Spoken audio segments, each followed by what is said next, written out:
trail ranger asked if my friend had left. I was camping alone. The thing about solo camping that nobody tells you, the thing you only understand once you've actually done it, is how quickly the silence stops feeling like silence and starts feeling like presence. Not threatening, not at first. Just the understanding that a forest at night is not empty. It breathes. It moves in small, constant increments. It registers you the way any living system registers the arrival of something new, and for the first day or two, until your nervous system adjusts, every sound arrives with a question mark attached. I'd been planning the trip for 2 months, 4 nights in the Kessler backcountry, up in the northern ranges, late September, when the crowds had thinned and the maples were just starting to turn and the air had that particular cold, clean quality that doesn't exist at lower elevations or later in the season. I'd done the trail before, twice, both times with my brother. This was the first time alone, and I want to be honest about why. I was 31. I had just come through a difficult year, the kind with a breakup and a job restructure and the particular exhaustion of too many months spent managing other people's needs. And I needed a sustained period of silence that only existed, in my experience, in places with no cell service and no one who knew my name. My brother thought it was a bad idea, not for safety reasons. He knew I could handle the trail, but for the quieter reason that spending 4 days alone in the woods when you're already depleted has a way of turning the volume up on whatever you were trying to escape. I told him I appreciated the concern and went anyway. Drove 4 hours north on the Thursday, parked at the Kessler trailhead by 2 in the afternoon, shouldered a pack that weighed 41 pounds, and started walking. The first hour is the hardest, always is, the body protesting the transition from car seat to elevation gain. But by the time I reached the first ridgeline, I had found the rhythm that long-distance hiking produces, that particular meditative cadence where the body handles the mechanics and the mind is free to do whatever it needs to. I made camp the first night at a site called Marker 7, which was a flat clearing beside a creek about 9 miles in, with a fire ring and a bear box and a view east through a gap in the tree line where you could see the first stars appearing before the sky had fully darkened. Made dinner, hung my food, built a small fire more for company than warmth, and sat beside it until it burned down to coals. The creek ran steadily over rocks somewhere in the dark beyond the tree line. An owl called twice and then stopped. Slept well. Deeper than I'd slept in months. The second day, I pushed further in, past the secondary ridge where the trail narrows and the tree cover thickens and the light comes down in long, angled columns through the canopy. I saw no one. This wasn't unusual for a Thursday in late September. The weekend hikers hadn't arrived yet and the summer crowds were long gone. The trail registers at the trailhead had shown 2 other parties ahead of me when I'd signed in, but both were further north on routes that diverged from mine at the fork. For all practical purposes, I had this section of the backcountry to myself, which was what I'd wanted. My second campsite was at a spot I'd used before, a slight rise above a dry creek bed, sheltered on 2 sides by a natural rock formation that blocked the wind and created a kind of alcove in which a single tent and a small fire existed in something close to perfect isolation. No marker number, just a scuffed ring of stones someone had assembled years ago. I'd always thought of it as mine in the loose, sentimental way you claim a place you've returned to. I was cooking dinner when the ranger came up the trail. I heard him before I saw him, the crunch of footfall on dry leaves, the particular rhythm of someone moving with purpose, rather than the irregular pace of a hiker looking at the view. He came around the bend in the trail and stopped when he saw my camp, and I raised a hand from across the fire, and he raised one back and walked over with the easy authority of someone who covered this ground professionally. He was maybe 50, lean, with the weathered look of a person who spent most of their year outdoors, dressed in the standard ranger khaki, a radio clipped to his shoulder strap. He asked to see my permit, which I produced, and he checked it and handed it back, and we exchanged the usual pleasantries about the weather and the trail conditions further north. Then he looked around the campsite with the scanning habit of someone who did this often and said, in a tone of complete routine, "Your friend already head out for the night?" I looked at him. I'm sorry. The other hiker. He gestured vaguely toward the rock formation behind me. The alcove, the second half of the sheltered area, the section of flat ground where a second tent would naturally go. Saw gear over there when I came around the bend. Thought there were two of you. I turned and looked. The other half of the alcove was empty, bare ground, the rock wall, a scatter of dry leaves. I'm alone, I said. He looked at the empty space for a moment, then back at me. His expression didn't change exactly, but something in it recalibrated, a slight shift in focus, the professional attention clicking up a register. He said. He stayed for another 10 minutes, asked a few more questions than the permit check required, whether I'd seen anyone on the trail that day, whether I'd noticed anything unusual. I said no to both, which was true at the time. He said to keep my bear protocols tight, gave me a card with the ranger station frequency, and headed back the way he'd come. I sat by the fire for a long time after he left, looking at the empty ground where he'd seen gear.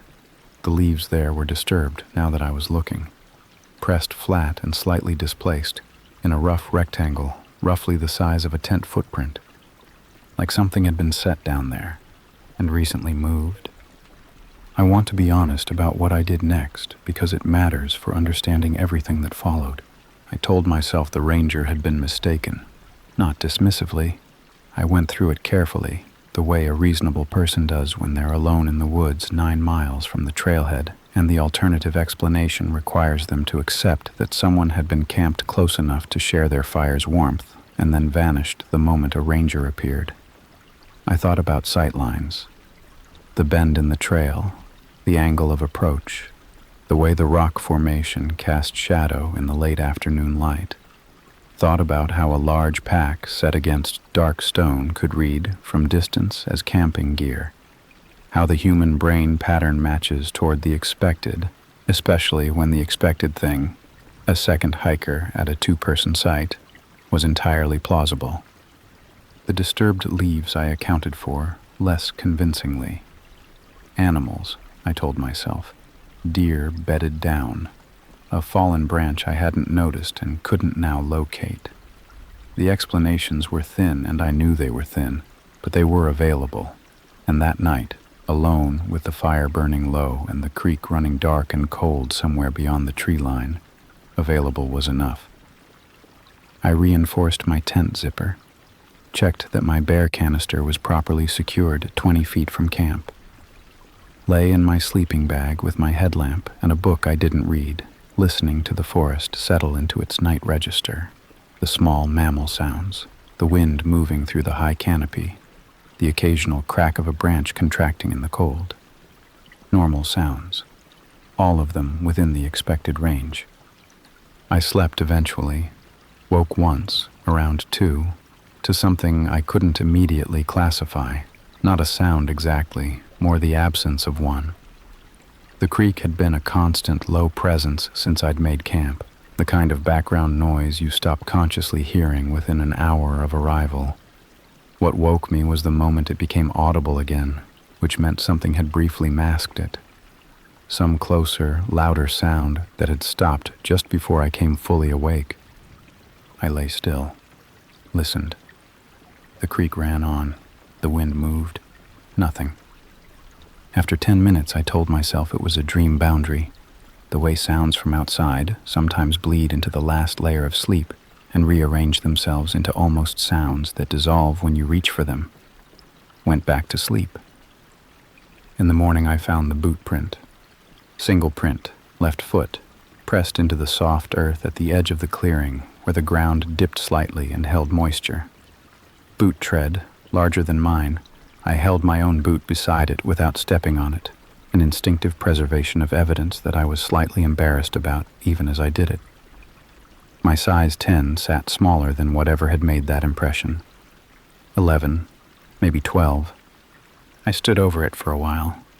Then I photographed it with my phone, which had no signal but retained camera function, and went about making breakfast with the slightly mechanical efficiency of someone who has decided to be calm as an act of will rather than because they actually are.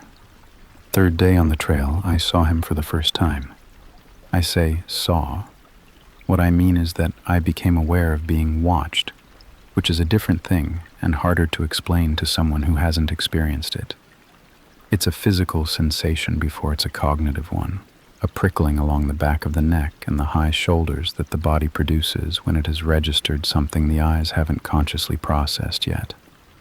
I was crossing an open section of trail above the tree line, a long, exposed ridge walk with good sight lines in both directions, and I had the feeling with such sudden intensity that I stopped walking and turned a full circle without meaning to. Nothing on the trail, nobody at the tree line below. The ridge falling away on both sides into the canopy, the sky enormous and pale gray with cloud moving in from the northwest. I stood there long enough to feel foolish and then kept walking, but I slowed my pace. Started paying attention to the sounds behind me in a way I hadn't before. Not anxiously, just the particular attentiveness of someone who has quietly reclassified their situation. At the next high point on the trail, I stopped to eat lunch and sat with my back to a boulder and watched the section of path I'd just covered for a long time. Saw nothing. Heard nothing. That afternoon, I ran into the only other hikers I encountered the entire trip. Two women heading out, moving fast with the purposeful stride of people at the end of a long day. We stopped and exchanged the brief trail conversation that functions as both social contact and information sharing in the backcountry. Conditions ahead, water sources, whether I'd seen a black dog, theirs, separated from them 2 miles back and hopefully heading for the trailhead on its own. I mentioned, carefully, in the way you mention something you're still deciding whether to take seriously, that I'd found a boot print near my campsite the previous night that didn't match my own. The taller of the two women looked at me with an expression that shifted through something quickly before settling. "What site?" she said. I described the location, the rock formation, the dry creek bed, the alcove.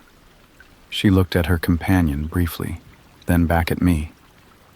"We camped near there 2 nights ago," she said. "Tuesday night, and we both kept waking up, kept feeling like someone was moving around outside the tent."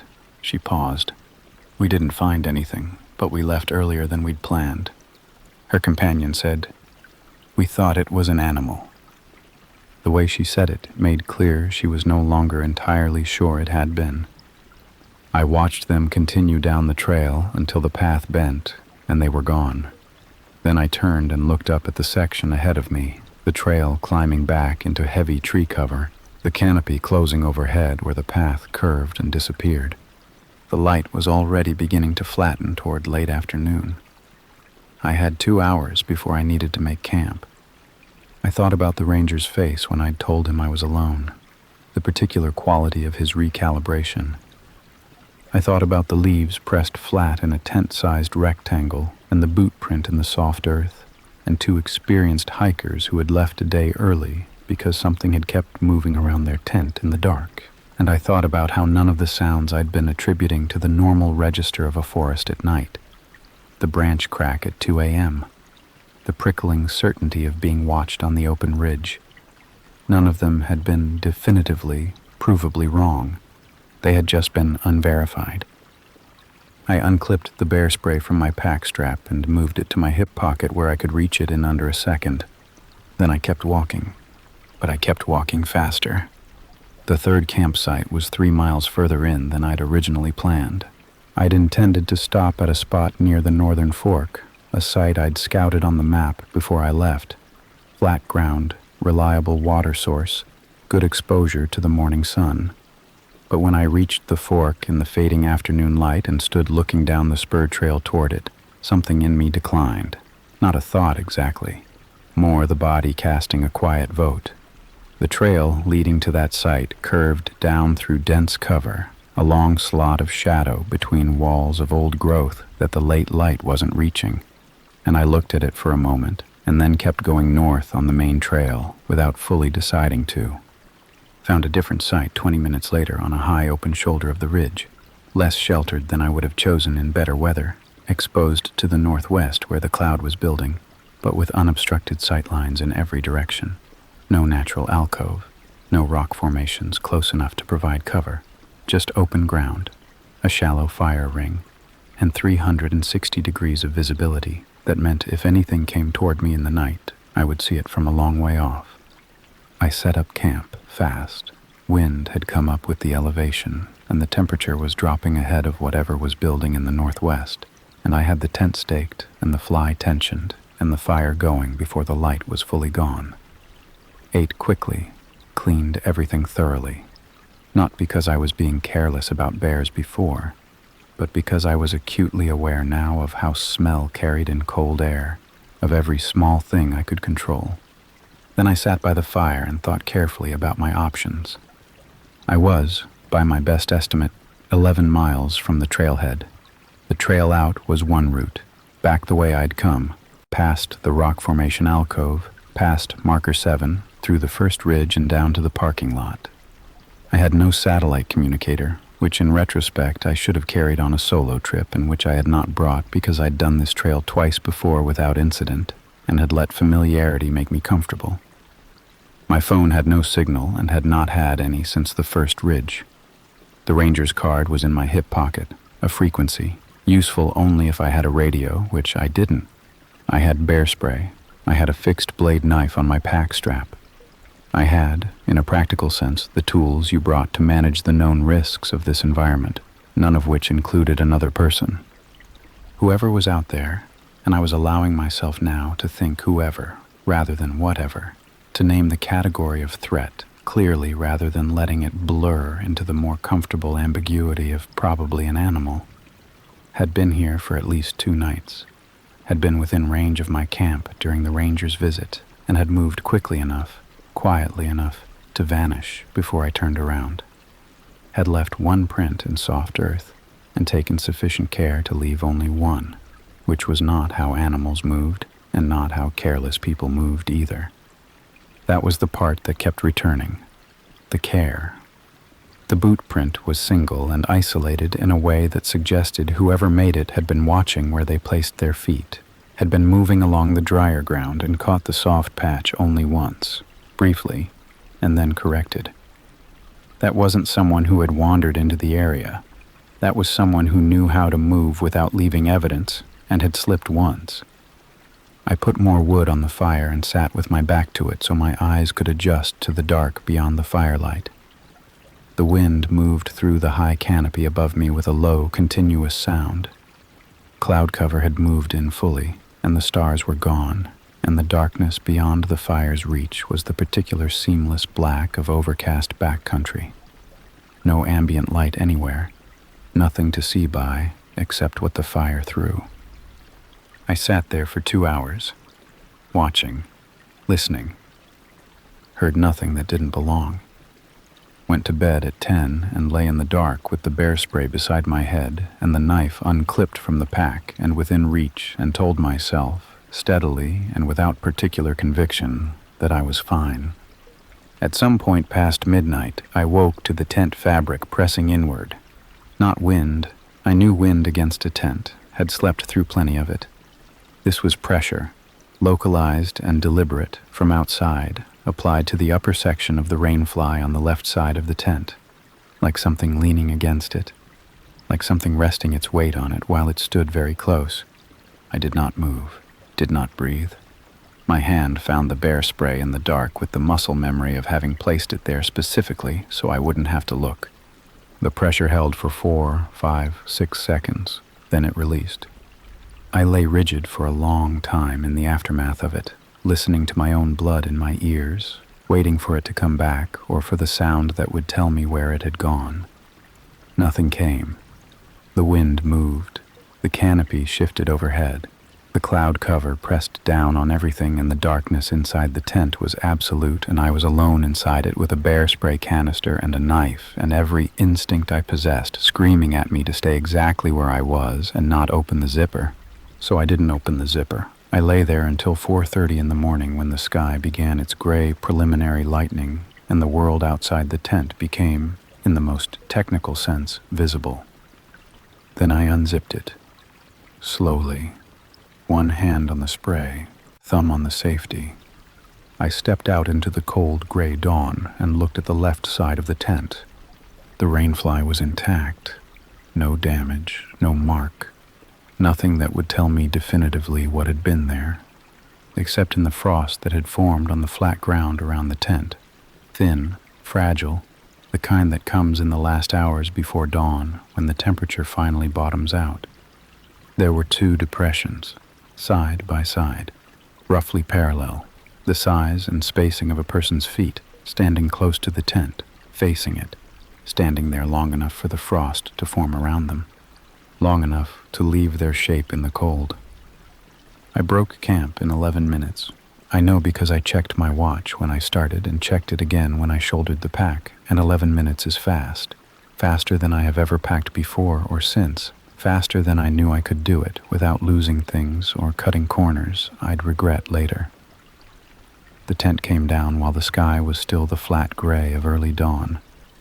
The sleeping bag got stuffed rather than rolled. The bear canister went in unsecured, and I tightened the lid walking.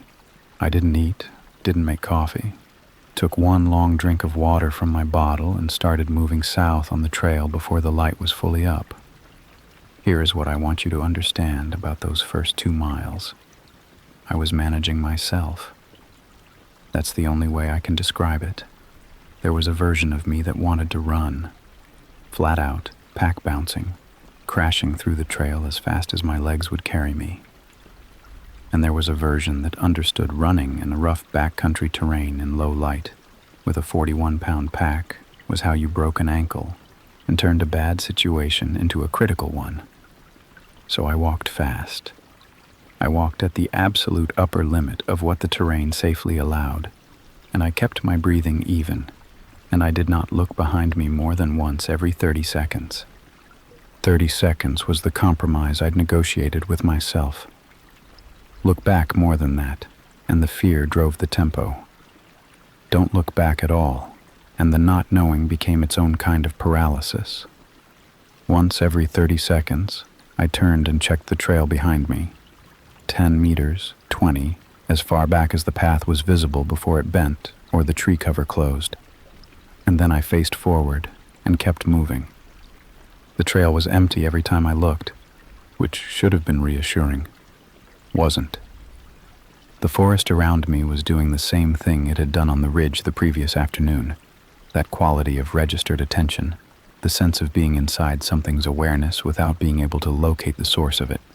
I told myself it was adrenaline distorting perception, the threat-sensitive brain finding pattern and presence in neutral stimulus. I told myself this carefully and repeatedly, and it helped for about 30 seconds at a time, which was, coincidentally, how often I was looking back. At the 4-mile mark, I hit the section of trail that passed closest to my second campsite. The rock formation alcove, the disturbed leaves, the place where the frost had held a boot print in soft earth. The trail ran within 40 meters of it, briefly, before curving back north.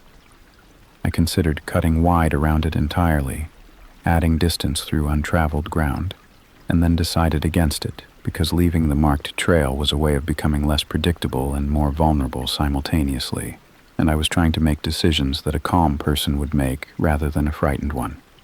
So I walked the trail, fast, eyes on the alcove as it came into view through the trees on my left. The campsite was not empty. There was a tent there, low profile, dark green, pitched in the exact section of flat ground where the ranger had seen gear 2 nights before, precisely fitted into the natural shelter of the rock formation, the kind of site selection that required familiarity with the space. You wouldn't find that spot first try, wouldn't know the ground was flat, and the rock blocked the wind unless you'd been there before, more than once, in different conditions. Nobody visible outside it, no fire, no gear laid out, no indication of movement. I did not slow down, did not stop, kept my eyes forward and walked at the same pace and did not turn my head again until the trail had curved and the alcove was behind me and the trees had closed back over the sight line. Then I checked over my shoulder and the trail was empty and I faced forward and picked up every increment of pace the terrain would allow. 2 miles further on, moving down toward the secondary ridge, I heard footsteps behind me. Not the tentative crunch of an approaching hiker, that particular rhythm that announces itself, that slows when you slow and stops when you stop, and comes with the social expectation of a trail greeting. These were faster than that, closing. The sound of someone covering ground with purpose, at a pace that was eating into the distance between us. I stopped. The footsteps stopped. A silence of maybe 8 seconds, long enough to be certain I hadn't imagined the cessation. Then I started walking again. The footsteps started again, slightly closer. My hand found the bear spray. I kept walking, kept the pace I'd had. Every calculation I'd been running for 4 miles converged in those 30 seconds into a single operational question. The trailhead was still 5 miles out. The terrain between here and the first ridge was exposed in sections and densely covered in others, and whoever was behind me on this trail was not another hiker who had coincidentally matched my pace through 2 changes of speed. I reached into my pack's side pocket without breaking stride and found what I was looking for. The ranger's card, the station frequency written on the back. Useless without a radio. But the station was staffed, and the ranger who had visited my camp knew I was out here, alone, and knew something had been wrong. If I could get to the first ridge. The first ridge had a known clearing at the top where I'd had 2 bars of signal on the way in. 2 bars was enough for a text message. A text message was enough. I did not run, but I stopped looking back, because the calculation had shifted. Looking back told me where the threat was, but cost me time and pace and the psychological stability of forward momentum. Not looking back felt dangerous and was. Everything was dangerous. What mattered now was the ridge, 3 miles. I focused on the trail ahead, on the placement of each step, on keeping the pace as the terrain steepened and my lungs started to work for it and the pack's weight settled into my hips in the grinding way it does on the uphill. Behind me, closer now I was almost certain, though I refused to verify it, the footsteps kept pace. Every step I took, every one, matched. I reached the first ridge in just under 40 minutes. Should have taken an hour at that terrain and elevation with a full pack. My legs were burning by the time the trail crested onto the open shoulder and the sky opened above me and I saw the clearing ahead, the flat exposed section where I'd had signal on the way in, where the tree line fell back and the horizon opened east toward the lower ranges. I crossed into the clearing at a pace that wasn't quite running and wasn't quite not, and I pulled out my phone and I had 1 bar. 1 bar held for 6 seconds. I typed the ranger station number from the card into a text message. This is the solo hiker at Kessler, camped 3rd night on North Fork section. Someone has been following me on trail, leaving now heading south toward trailhead. I believe they are close behind me, and sent it before the bar disappeared and the signal dropped back to nothing. Didn't know if it went through, kept moving. The footsteps had stopped at the tree line below the ridge.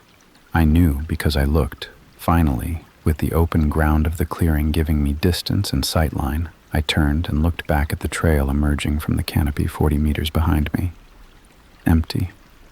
The trail sat quiet in the flat morning light, leaves moving slightly in the wind off the ridge, nothing coming up it. I stood there for 10 seconds, breathing hard, watching that section of trail.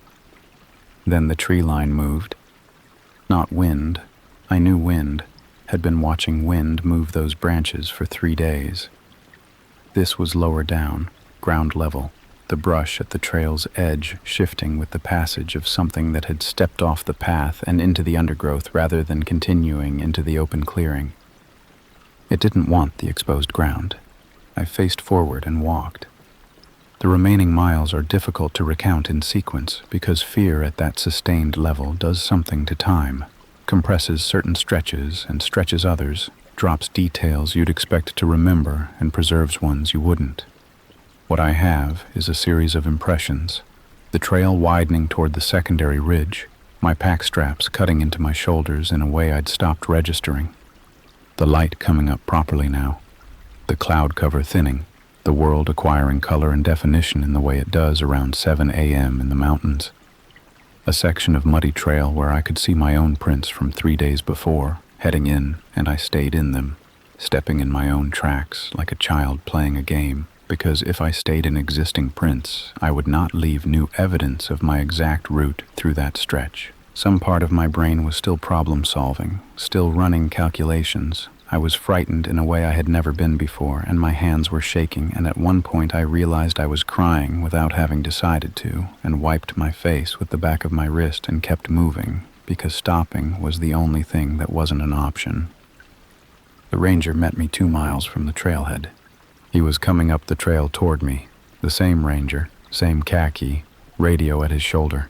And when he saw me, he stopped, and his face did something immediate and professional, and he covered the distance between us quickly and said, "Text went through.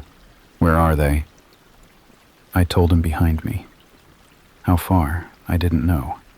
That they'd stepped off the trail at the ridge clearing to avoid the open ground. That they'd been there for at least 2 nights, possibly longer. That there was a tent in the rock formation alcove at the second campsite, and 2 depressions in the frost outside my tent, and a boot print at the edge of the clearing. That I hadn't seen a face. Not once, in 3 days, not clearly. He spoke into his radio. A second ranger voice came back. He told me to keep moving toward the trailhead and stay on the trail and not stop for anything. And he went past me up the path in the direction I'd come with the swift, purposeful stride of someone who covered this ground every day and knew exactly what they were doing in it. I kept walking, reached the trailhead at 8:47 a.m. My car was the only one in the lot. I sat in the driver's seat with the doors locked and the engine running and the heater going and shook for about 10 minutes in the specific way you shake when adrenaline leaves the body after a sustained period. Uncontrolled, undignified, the muscles releasing everything they'd been holding. Then I called my brother from the parking lot, 1 bar of signal, and told him I was out and I was fine. He said, "I told you." I said, "I know." They found evidence of an extended camp in the rock formation alcove, the tent I'd seen, food stores, indications of a stay measured in weeks rather than days. No one inside it when they arrived. No one subsequently located on the trail that day or the days following. The investigation went where those things tend to go, which is to say it opened and stayed open and produced no resolution I was ever informed of. The ranger called me 3 weeks later, once, to follow up. Asked whether I'd noticed anyone in the parking lot when I'd arrived, anyone on the access road, anything in the first miles of trail before I'd made first camp. I said no to all of it, and he said thank you, and that was the last contact. I've thought a lot about what it means that I never saw a face. In one sense, it's a gap, the incomplete version, the story without a conclusion, the threat that stayed abstract and unresolved. But in another sense, it's the part that settled most easily, because a face would have given me a specific person to be afraid of. And what I have instead is something less defined and therefore more general. I learned something in those 4 days that I didn't know before and can't unknow now, about how thoroughly a person can be observed without being aware of it, about the specific patience required to move close to someone for days without ever being seen, about how long something can stand just outside your tent in the cold, how still it can hold itself, how long it is willing to wait. My brother asks sometimes if I'll go back to Kessler. Different trail, he always adds quickly. Not that section, somewhere else in the system, the southern routes, which are wider and better trafficked, and nothing like the isolated northern fork. I tell him maybe. I mean it when I say it.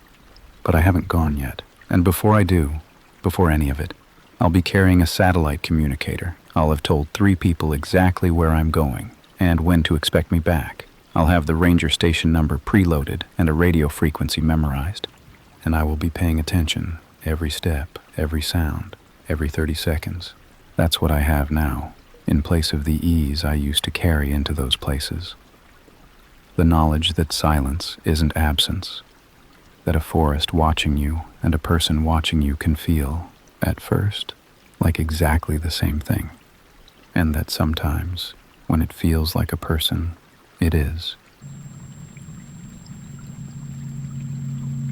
I was hiking and found a campsite with photographs of me pinned to a tree. Solo hiking is one of those things that people who don't do it have a hard time understanding, and people who do it have a hard time explaining. The best I've managed is this. It's the only place I've found where the noise in my head goes quiet, not silent. I don't think my brain is capable of silence, but quiet, manageable, like turning a dial from unbearable to something you can live inside. I'd been doing it for 7 years by the time this happened. Started in my early 20s as stress management during a bad period and never stopped.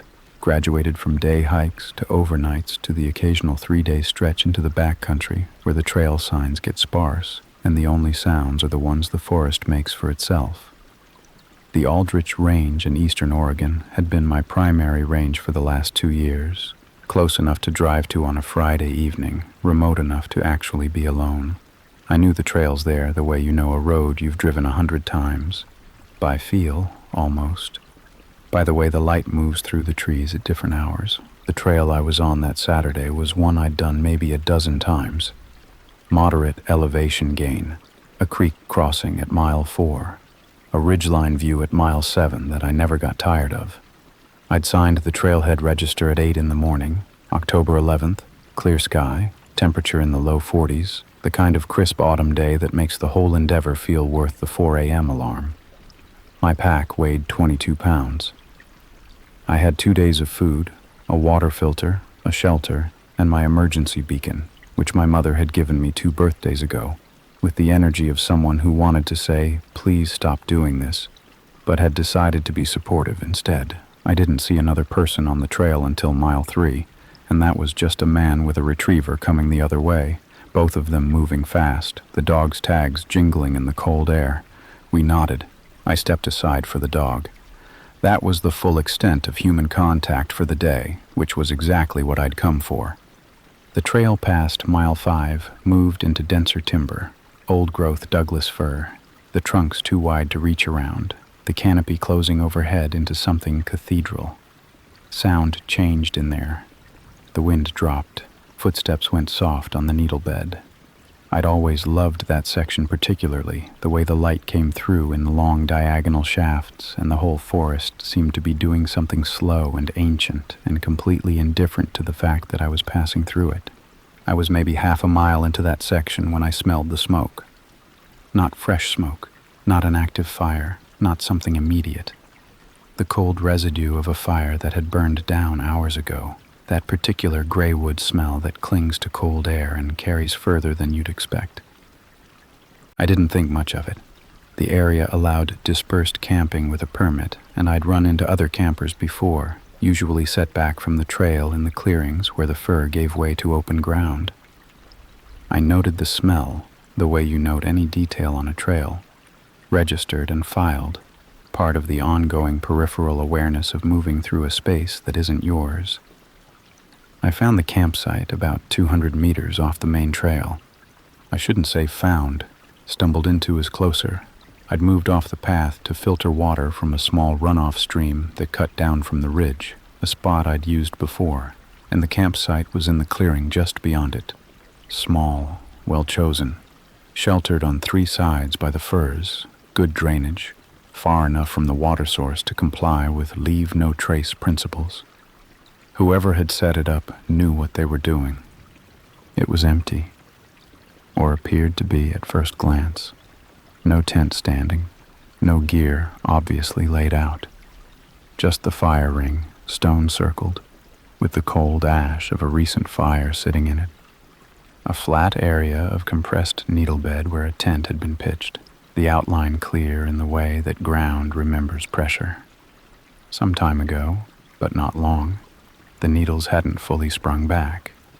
I stood at the edge of the clearing for a moment, water filter in hand, doing the idle calculation of how recently someone had been here. The ash was cold, but not scattered, a day old, maybe 2. The compressed ground still held the shape of the tent clearly, recently vacated. A day hiker finishing a weekend trip, probably, breaking camp that morning and heading out while I was still on the lower trail. I was turning to go back to the stream when I saw the tree. It was a fir at the far edge of the clearing, its trunk maybe 2 feet across, the bark deeply furrowed. And pinned to it, at roughly eye level, attached with what looked like thumbtacks pushed into the bark, were photographs. Several of them. Maybe 8 or 10. I couldn't tell from where I was standing. I crossed the clearing, stopped in front of the tree. They were printed photographs, the standard 4x6 size, slightly curled at the edges from the moisture in the air. Some had been there long enough that the colors had started to mute. Others looked newer, crisp, recent. All of them were photographs of me.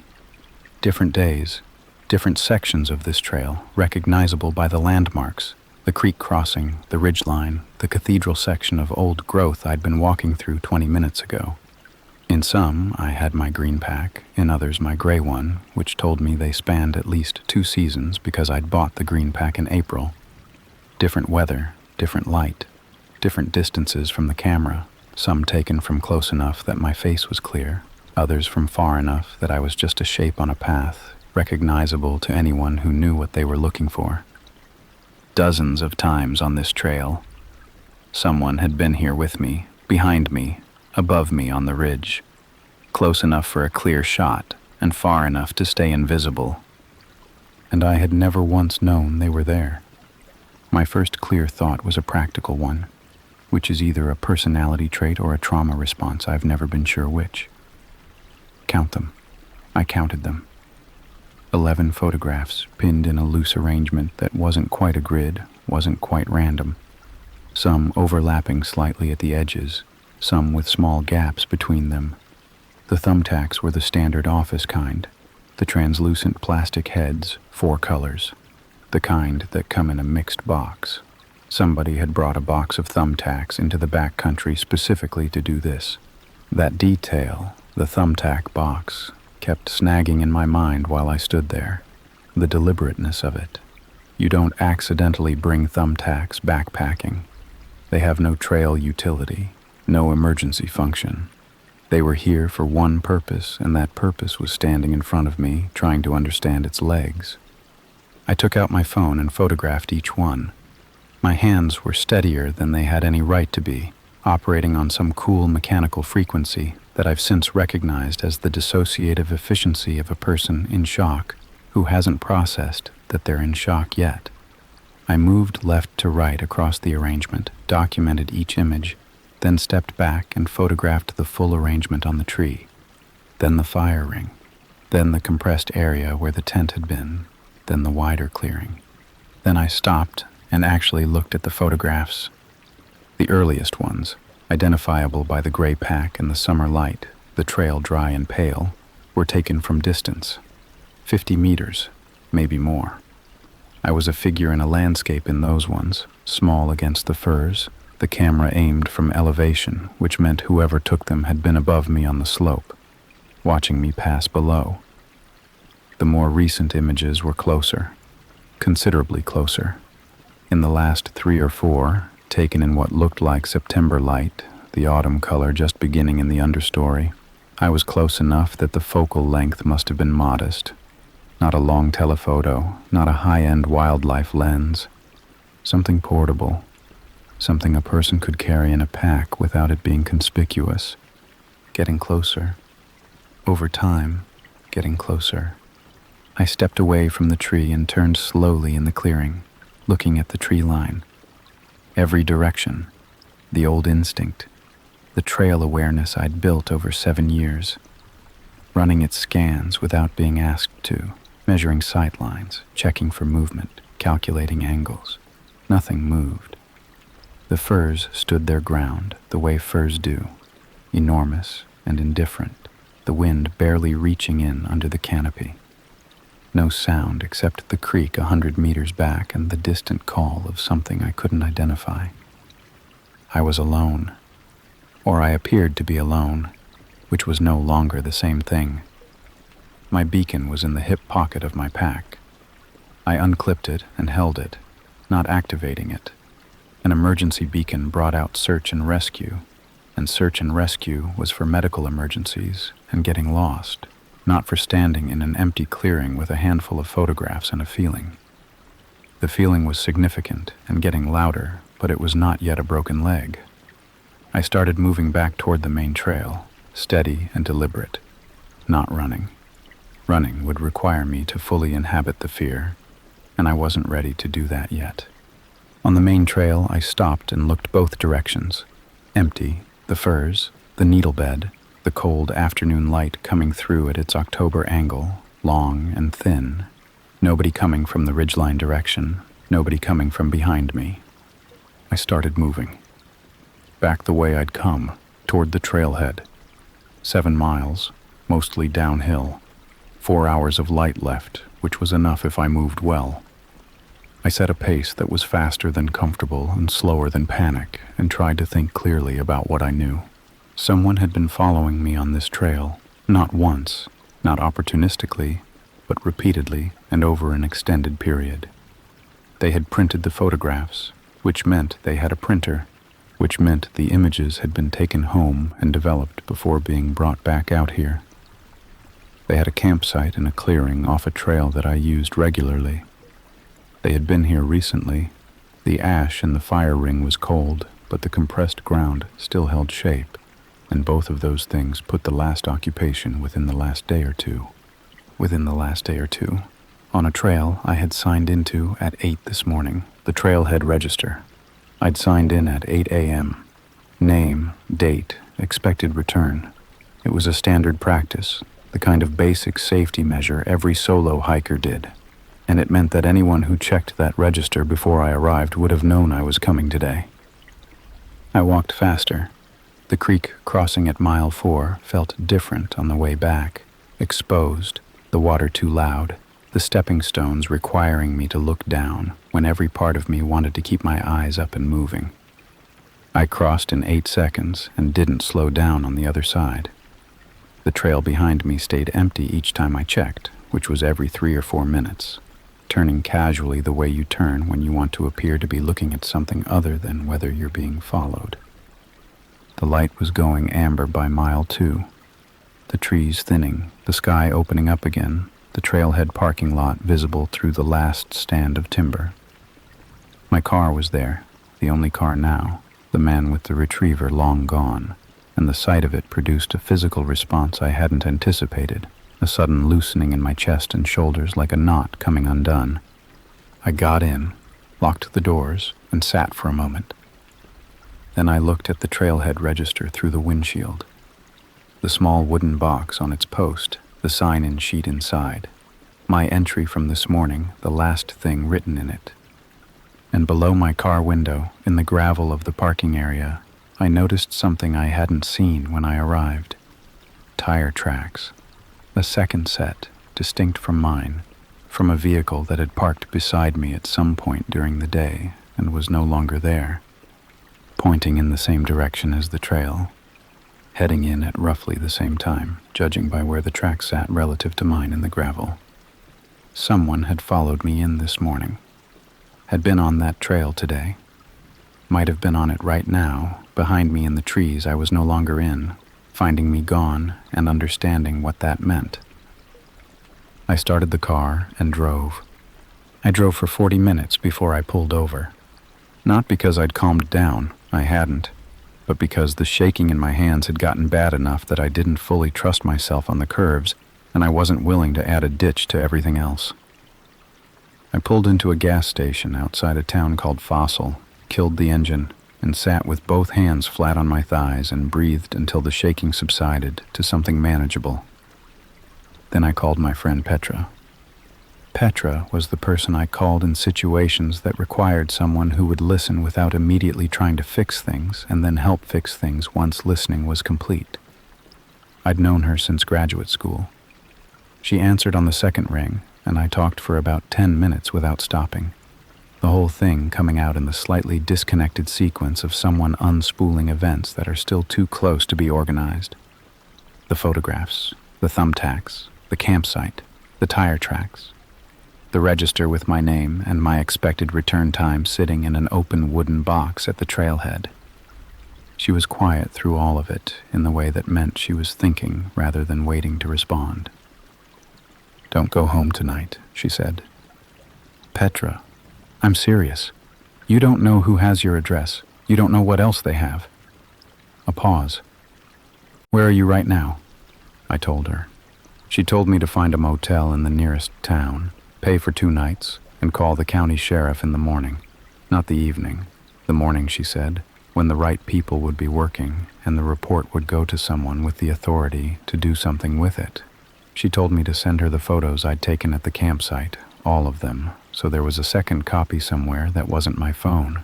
She told me to eat something because I'd been on a trail all day and adrenaline on an empty stomach did not produce clear thinking.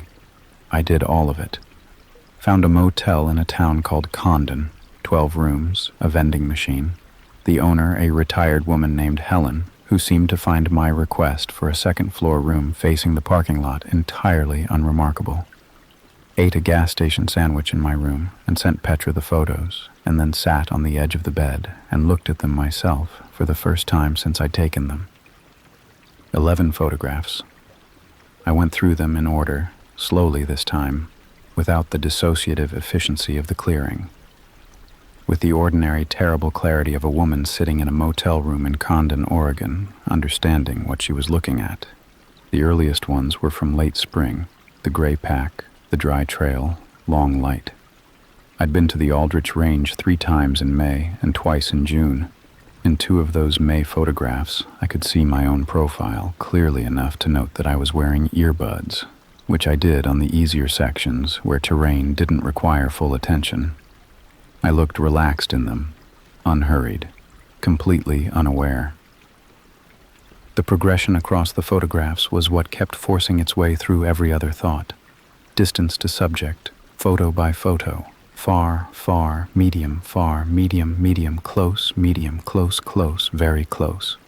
Not a straight line, it wandered, but the overall trajectory was unmistakable.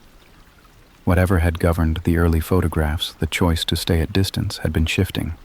Something was changing in how this person related to what they were doing. They were getting comfortable. They were getting bolder.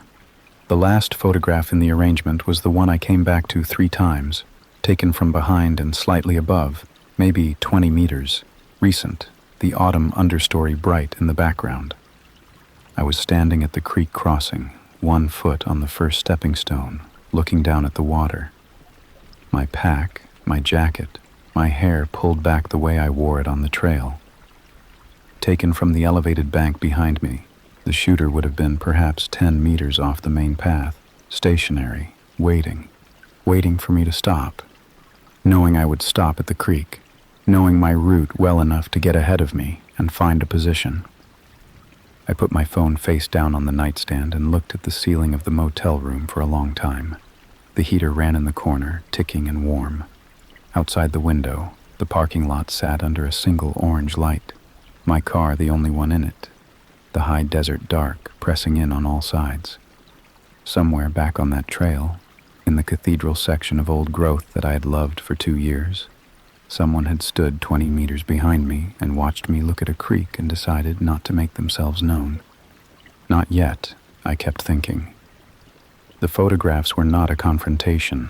They were not a message, or at least not a direct one. Whoever had pinned them to that tree, whether for themselves as some kind of record or ritual, or for me to find, had chosen concealment over contact for the entire duration of the photograph's span. A year, maybe more. A year of proximity and silence. The question that I turned over all night and didn't sleep much around was a simple one. Why was the campsite empty when I arrived? Not why had they left. People broke camp all the time, that was ordinary. But the ash was cold and the ground still held, and the tire tracks had gone in at roughly the same time as mine. If they'd been on the trail today, had come in when I came in, had been somewhere in those 7 miles of forest while I was walking them, then leaving before I reached the campsite wasn't breaking camp. It was clearing out, which meant they had known I was close, which meant they had seen me coming up the trail and made a choice. Not to be there when I arrived, not yet. I lay in the dark in the Condon Motel and listened to the heater and the silence and the sound of my own breathing and thought about the 11 photographs in order, and the progression of distances and the specific, patient quality of someone who had been doing this for a year and still hadn't made their move. And I thought, they knew I would find the photographs. The campsite was cleared, the fire was cold, everything removable had been removed, but the photographs stayed on the tree. They were left for me. The sheriff's department in Wheeler County operated out of a small building in Fossil that I found the next morning by following a hand-lettered sign. The deputy who took my report was a man named Caswell, 30s, measured, the unhurried competence of someone who covered a large rural territory alone and had learned to assess situations quickly and speak about them precisely. He listened to everything without interrupting, looked through the photographs on my phone with care, and asked questions that were specific enough to tell me he was taking it seriously. Did I have any idea who might be responsible? Did I recognize anything in the campsite, the gear, the sleeping arrangement, anything distinctive? Had I noticed anyone following me on previous hikes, anyone at the trailhead who recurred, any vehicle I'd seen more than once in that parking lot? I said no to all of it, which was the truth and also the thing that made me feel most untethered. 7 years on those trails, dozens of trips. I'd passed hundreds of people on the path and registered almost none of them, because that was the point of the exercise. To move through a space without accumulating the social friction of the populated world. I'd been systematically not paying attention to other people for years, and someone had used that against me as cleanly as if they'd read the manual. Caswell drove out to the trailhead that morning and I followed in my own car, which felt important. I wasn't willing to be in a parking lot up there without a means of immediate departure under my own control. The trailhead register was still there, my entry from the previous morning sitting at the top of the page. He photographed it. He photographed the tire tracks in the gravel, which had survived the night in the dry October air, their edges still clean. He bagged 2 of the thumbtacks from the tree for processing and photographed the full arrangement before removing the photographs as evidence, handling each one carefully at the edges.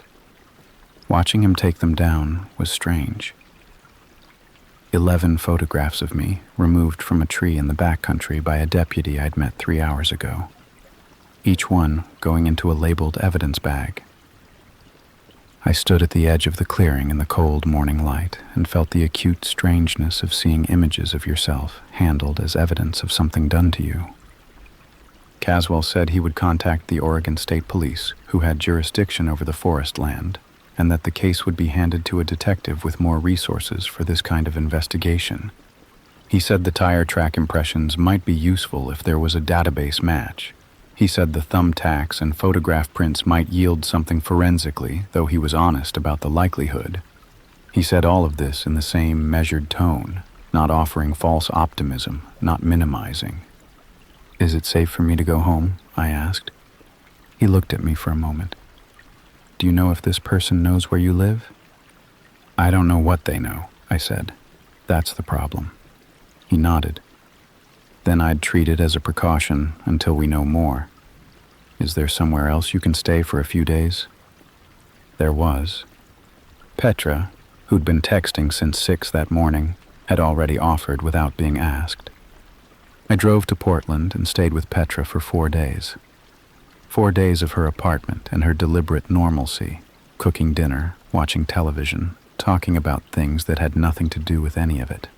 And the specific, strange comfort of being in a space where every entrance was 3 floors up and required a key fob, and the door had a chain. I slept better than I'd expected to, which I've since understood as the body's pragmatic recognition that sustained terror is metabolically expensive and it will take rest where it can find it.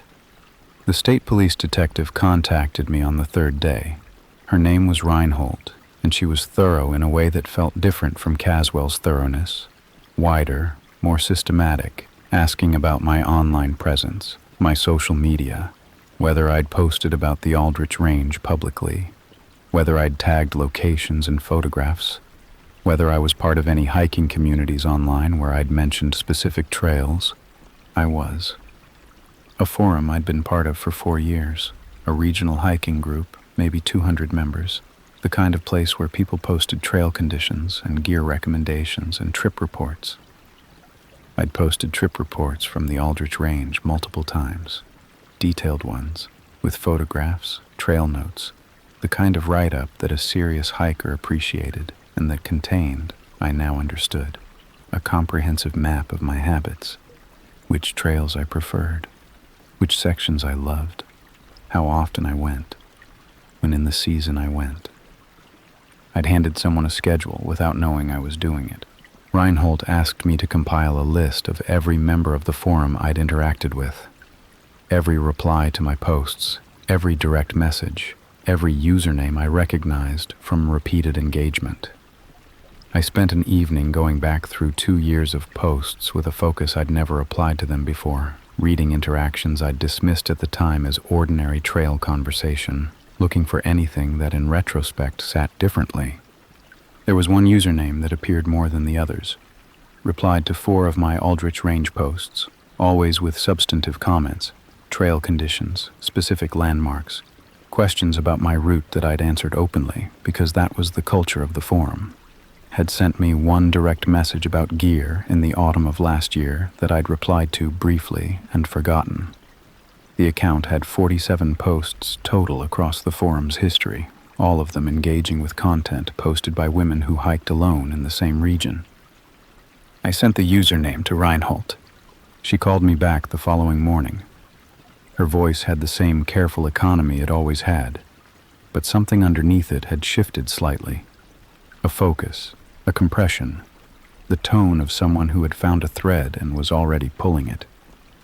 "This is helpful," she said. "I need you to not access that forum account for the time being. Don't delete anything. Don't respond to anything. Just leave it." "Did you find something?" I asked. A pause. "We're looking at some things," she said. "I'll be in touch." I put the phone down and sat in Petra's kitchen with the morning coming gray through the window and thought about 47 posts, all of them aimed at women hiking alone, and the one direct message about gear that I'd answered without a second thought, and the specific, awful intimacy of being known that well by someone I couldn't put a face to. Outside, the rain started, soft against the Portland morning, steady and indifferent. Somewhere in eastern Oregon, the Aldrich Range was getting the same rain, the trails going dark and soft, the needle bed in the cathedral section of old growth darkening to near black, the clearing off the main trail at mile 5, the stone fire ring, the fir tree at the far edge with 11 small holes in its bark where the thumbtacks had been. Empty now, waiting, the way places wait, for whoever came back to it first. His name was Terry Voss. 38 years old, lived in Bend, worked a remote IT job that apparently required very little of him in terms of hours or presence, which explained some things. Reinhold called me 2 weeks after our last conversation, and I remember where I was exactly, back in my own apartment by then, standing in the kitchen at 7 in the evening with the window cracked and the October air coming through. Because the call reorganized everything I'd been living in for the previous 2 weeks into something with a shape and a name and a face. He'd been identified through the forum account. The IP address behind the username traced to a location in Bend, and from there it had moved quickly. His real name, his real address, the confirmation that he owned a vehicle matching the tread pattern of the tire tracks in the trailhead parking lot. A search of his apartment had produced a camera with a long-range lens, a portable photo printer of the kind you could run off a battery pack in the field, and a box of mixed thumbtacks, translucent heads, 4 colors, the standard office kind that came in mixed packs. It had also produced more photographs. Reinhold told me this carefully, in the manner she'd used throughout, watching for how much I could absorb before she needed to pause. Not just from the Aldrich Range. From 2 other trail systems in Central Oregon where I'd posted trip reports over the previous 3 years, both of which I'd visited less frequently and had half forgotten about. He'd been to those trails too, waiting, finding positions, learning the distance between himself and the subject he'd chosen from a hiking forum's public posts. The photographs from those locations were earlier, she said, cruder, further away.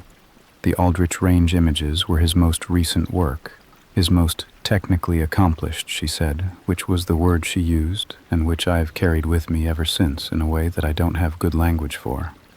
Accomplished, as if it were a craft that had been developing. He was charged with stalking, criminal harassment, and unlawful surveillance. The case took 8 months to move through the system, and I won't detail the procedural landscape of those 8 months, except to say that the process of being a victim in a criminal case involving a living perpetrator is its own sustained experience of powerlessness that nobody prepares you for adequately. You provide information, and then you wait. You are told things on a schedule that has nothing to do with your need to know them. You submit to interviews and impact statements and procedural requirements while the thing that was done to you sits unresolved at the center of your days. He pleaded guilty, received 2 years probation, a restraining order, and mandatory psychological treatment. I was not in the courtroom. I wrote a statement that was read in my absence and was told it had been taken into account, which I accepted because I didn't have the energy left to interrogate what that meant. The hiking forum closed my account at my request. I've never gone back. I still hike. I want to be clear about that, the same way I wanted to be clear about the family on Clement Drive staying in their house. Because the alternative, the version where Terry Voss took that from me permanently, is not one I'm willing to accept. I hike different trails now, in different ranges, and I don't post trip reports or trail notes or anything that would constitute a public record of where I go and when. My emergency beacon still lives in the hip pocket of my pack, and I check it before every departure the way some people check their keys. I hike with a friend more often than I used to, not always, but more often, and I've made my peace with that adjustment as something that came from experience rather than fear. The Aldrich Range I haven't been back to. Not yet. Petra says I might get there eventually, and I think she's probably right, because she usually is about the long arc of things. The cathedral section of old growth, the creek crossing, the ridgeline view at mile 7. Those places existed before Terry Voss found them, and they'll exist after whatever happens to him, and I don't want to cede them permanently to something that was done to me without my consent. I just haven't been ready yet. That's different from never going back, and the distinction matters to me.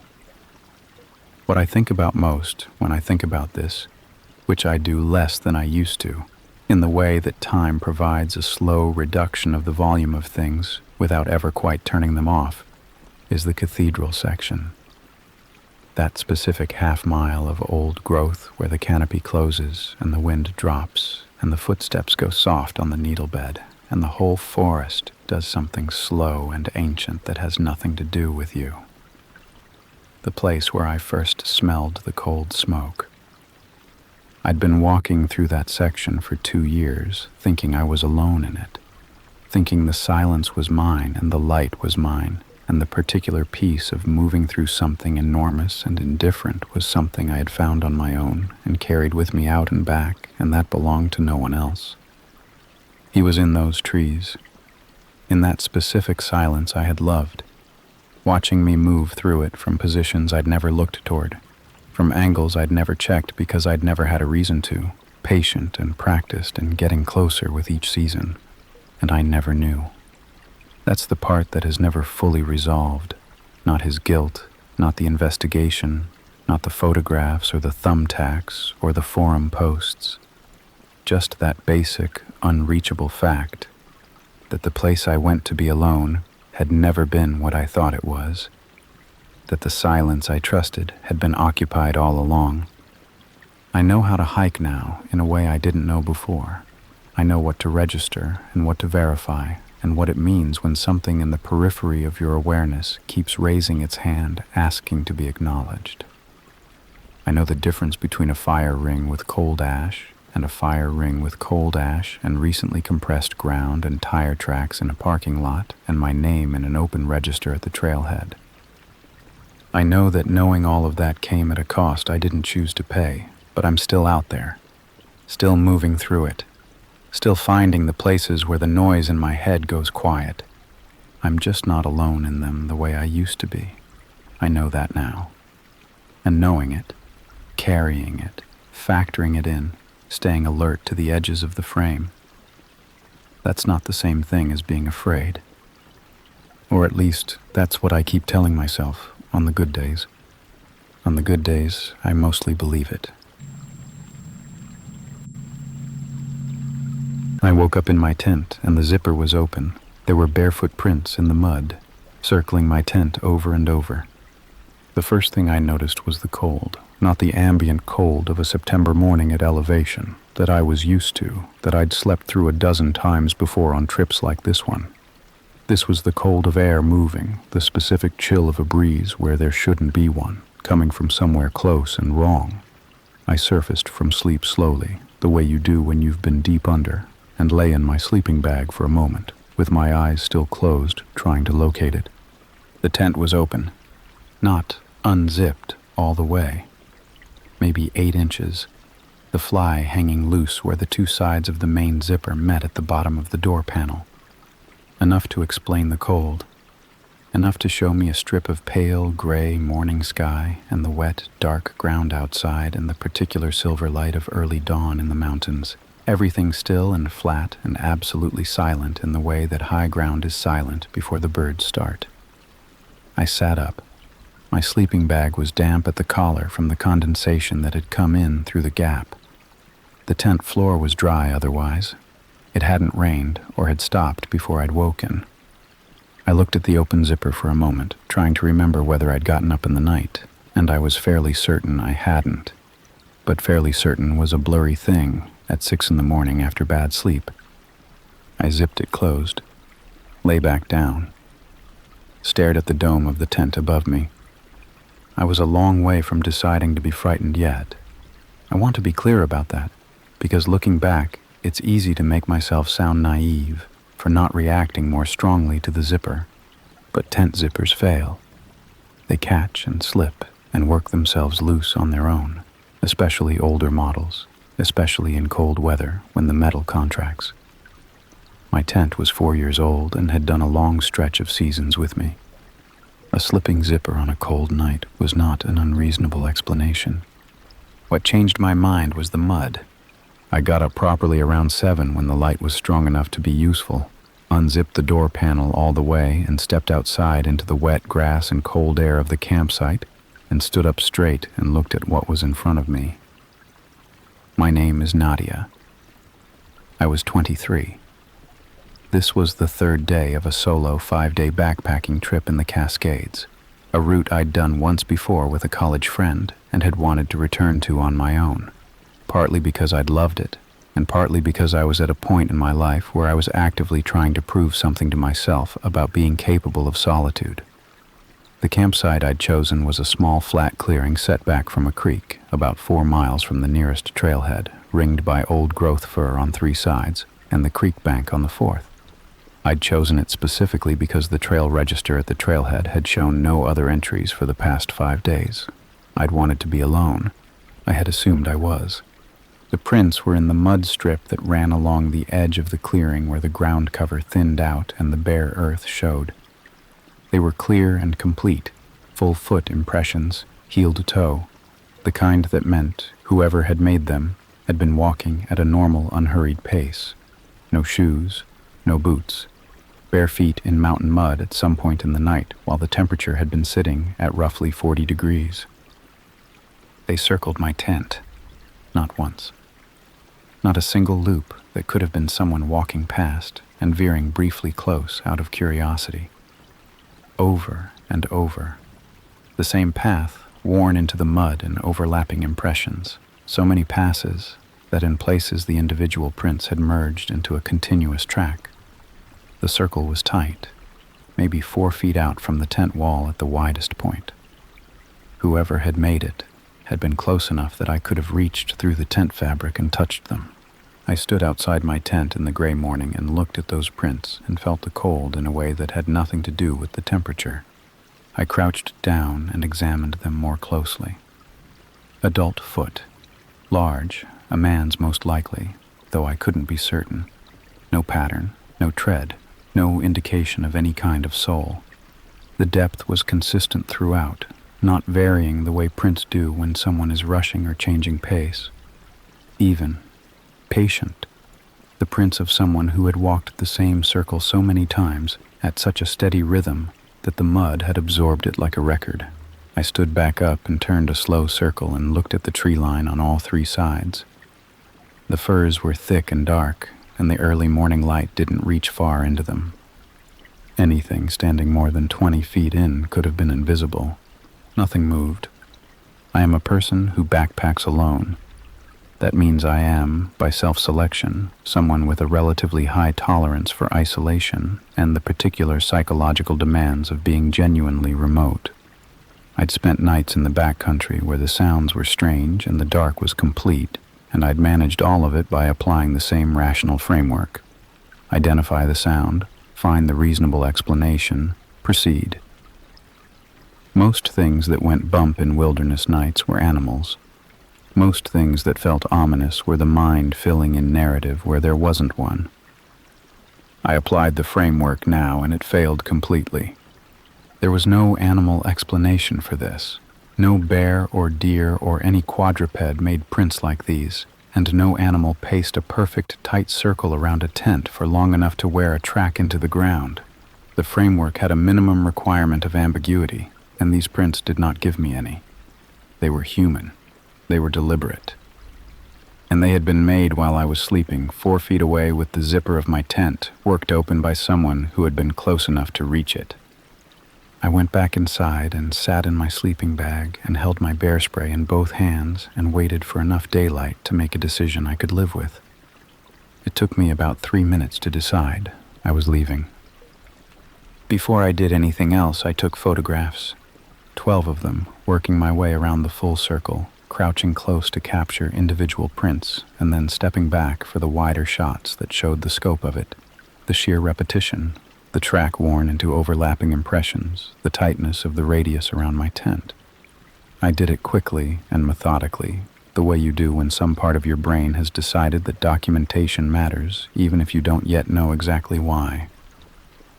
The light was still flat and gray, which was good for the shots. No harsh shadows, everything even. The prints reading clearly against the dark mud. Then I packed. I am a reasonably efficient packer under normal circumstances. That morning I was extraordinary.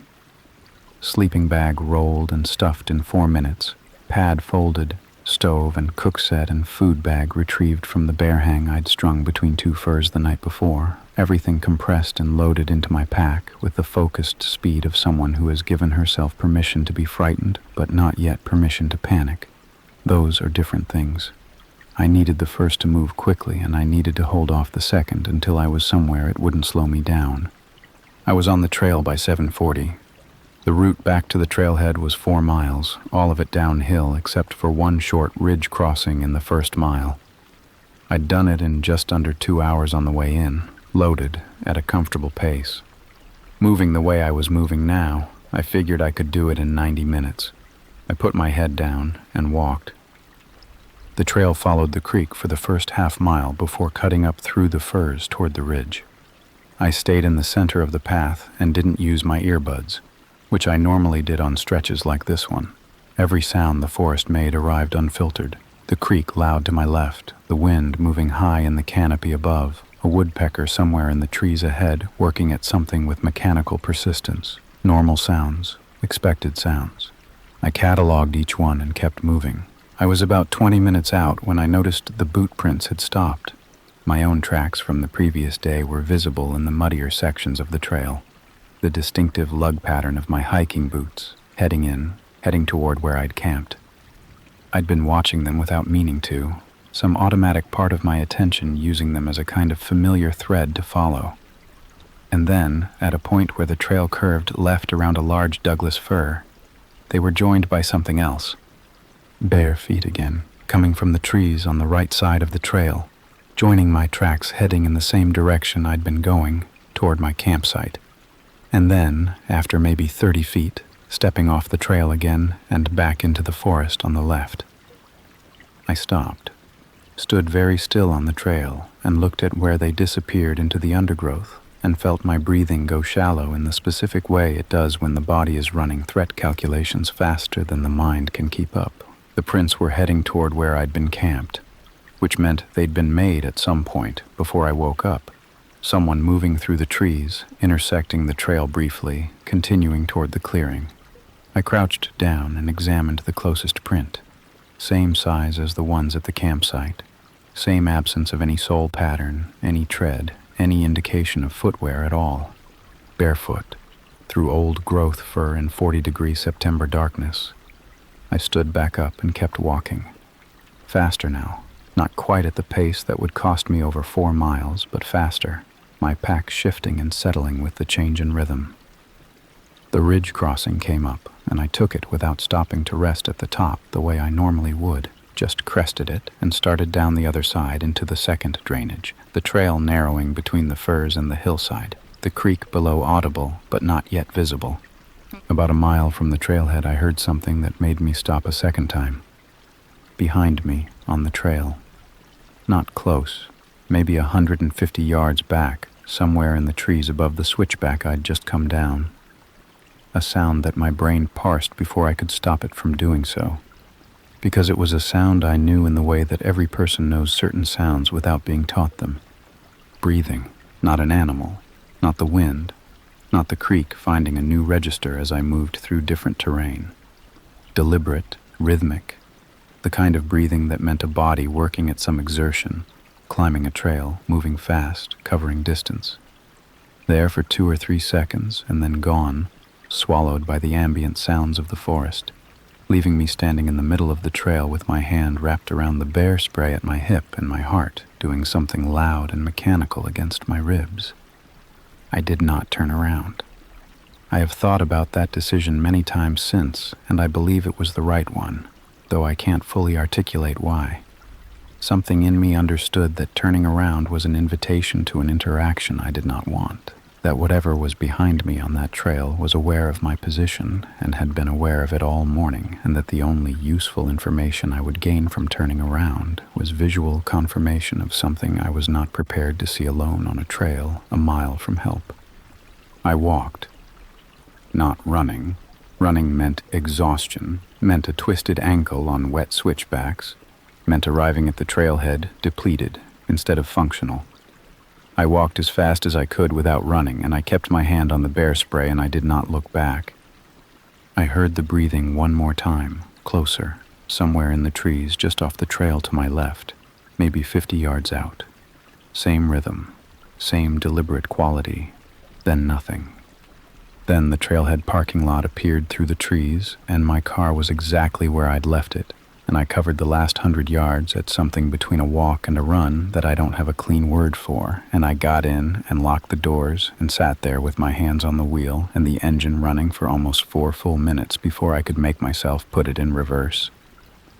I drove to the ranger station 11 miles down the forest road with my mirrors checked every 30 seconds the whole way. My hands didn't stop shaking until I got there.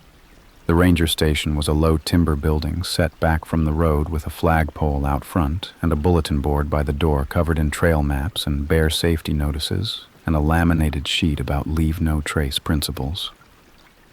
I'd passed it on the way in 2 days ago without stopping, the way you do when you're eager to get on trail and the bureaucratic part of the trip feels like friction. Sitting in the parking lot now with my engine still running, it looked like the most reassuring structure I had ever seen in my life. The ranger on duty was a woman in her 30s named Silva, compact, outdoorsy, with the specific competence of someone who spent real time in the terrain she managed, rather than just administering it from a desk. She came out from behind the counter when I walked in, and I must have looked the way I felt because she didn't make me get to the point gradually. She just said, "What happened?" and I told her. I showed her the photographs on my phone while I talked. She looked at them carefully, zooming in on the individual prints, then the wider shots showing the worn track around the tent, her expression staying professionally level throughout in a way that told me she was taking it seriously. When I got to the part about the breathing on the trail, she set my phone on the counter and looked at me directly. "How close would you say it was the second time?" 50 yards, maybe less, off the trail to the left. in the trees. She picked up a radio from the counter and keyed it and said something I didn't fully catch about the Clearwater Creek drainage and a campsite at the 4-mile mark. And a male voice came back with a clipped affirmative. Then she turned back to me and said she was going to have 2 rangers go up to the campsite to document the prints before any weather moved through, and that she wanted me to wait, not to leave yet, just to wait while she made a couple of calls. I sat in a plastic chair by the window and drank water from my Pax reservoir and watched the forest road and tried to identify what I was feeling. Not panic anymore. That had flattened into something duller and more persistent, a state of heightened attention that felt like it was going to take a while to come down from. My hands had mostly stopped shaking. My legs ached from the pace I'd held on the way out. Silva came back after about 15 minutes. She sat down in the chair across from mine with a small notebook and went through the details again methodically. Time I'd gone to sleep, time I'd woken, the direction the prints were tracking around the tent, the location on the trail where I'd seen the bare foot impressions joining the path. The bare feet on the trail, I said. That's the part I keep coming back to. The temperature last night was in the low 40s. No one goes barefoot in that. No, Silva said. They don't. She wrote something down.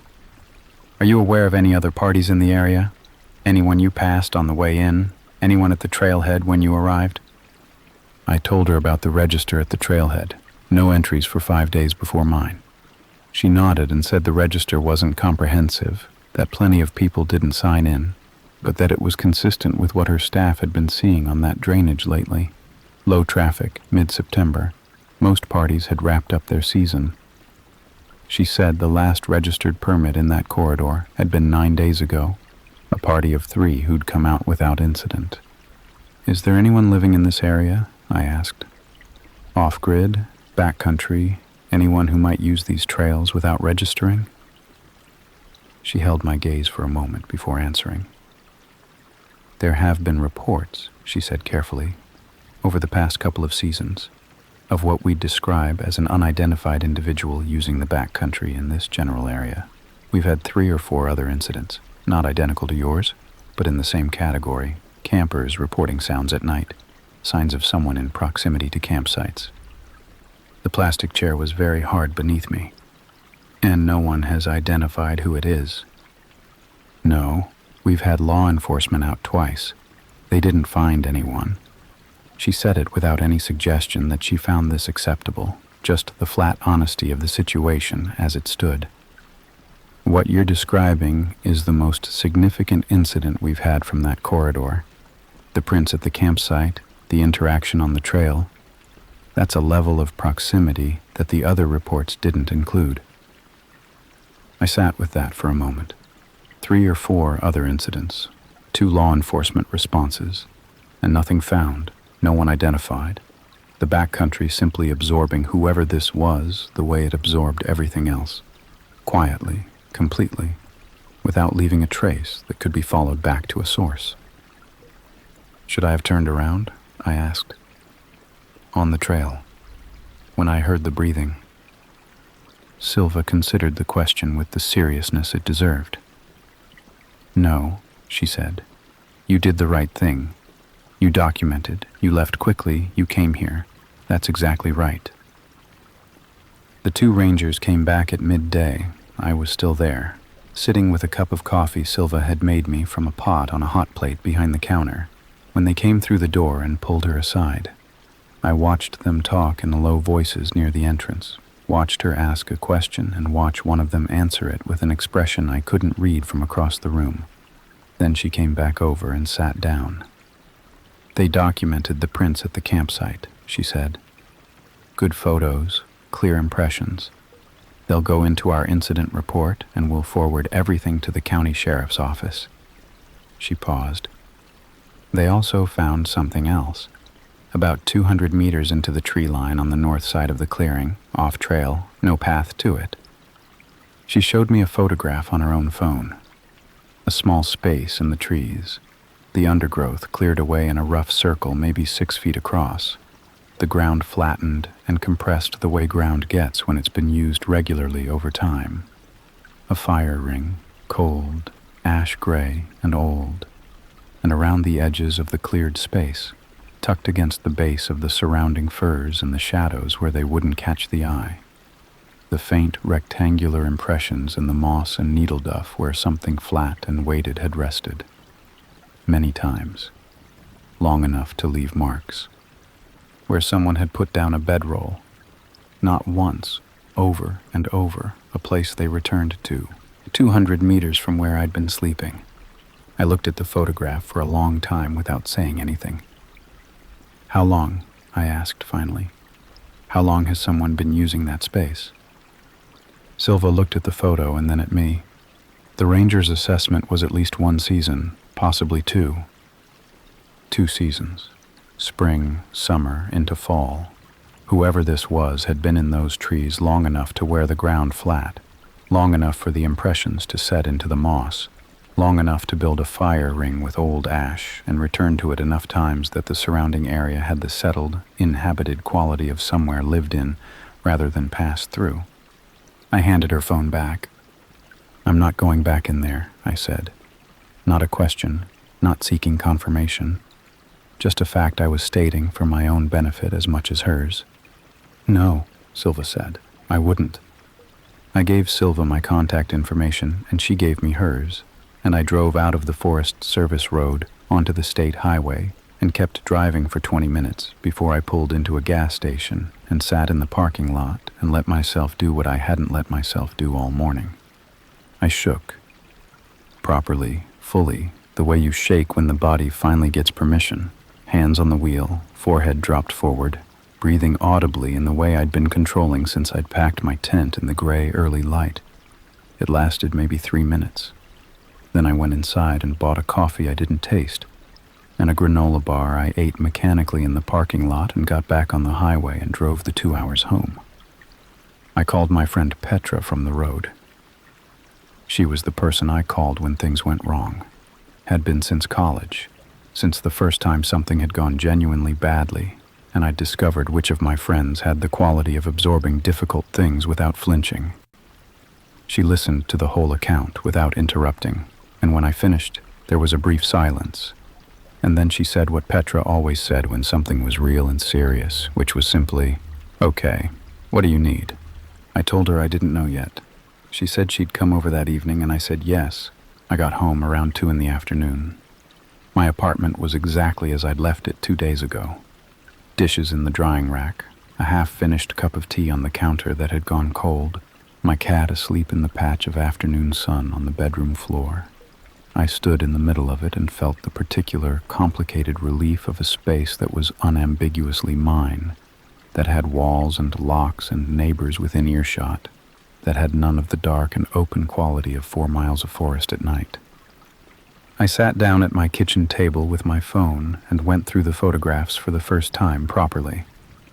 At the ranger station, I'd shown them to Silva at speed, moving through them to give her the shape of what I'd documented without examining each one closely myself. Now I went through them slowly, one at a time, zooming in on the details. The wide shots first, the circular track around the tent, the accumulated impressions, the tightness of the radius. I'd photographed it from 4 positions around the compass, north, south, east, west, and together the 4 images gave a complete picture of the worn path, the way it sat against my tent's orange fly, the way the circle was almost geometrically consistent, the same distance maintained throughout with a precision that was its own particular kind of disturbing. Then the close-ups of individual prints.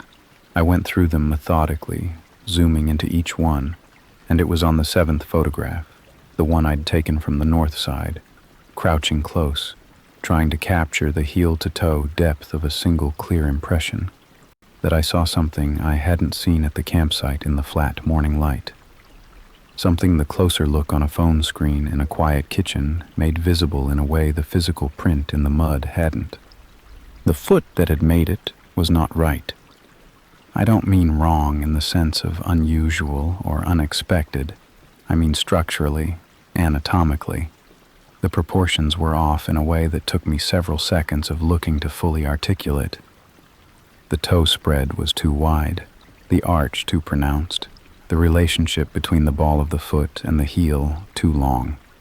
Not deformed, nothing that read as injury or abnormality in the medical sense. Just built differently from what a standard adult foot looked like in mud, like a foot that had spent its entire life without shoes, developing the spread and callus and structural independence that feet develop when they've never been constrained. Barefoot since childhood, barefoot for decades. I zoomed out and looked at the other close-up prints and found the same proportions in each one. Consistent throughout, every impression the same too wide spread and pronounced arch. A foot that had never known a shoe. I sat with that for a long time. Petra arrived at 7 with wine and takeout containers and the specific quality of presence that meant she'd already decided not to treat me like I was fragile, which was exactly what I needed. I showed her the photographs over dinner and watched her go through the same sequence I had. The wide shots first, then the close-ups, then the 7th one where the proportions were visible if you knew to look. She zoomed in the way I had and was quiet for a moment. "What am I looking at?" she said. I told her what I'd noticed. She looked at it again and then handed the phone back without saying anything for a few seconds. "That's someone who grew up in those woods," she said finally. Not a question, not speculation, just the conclusion the image pointed to, stated plainly.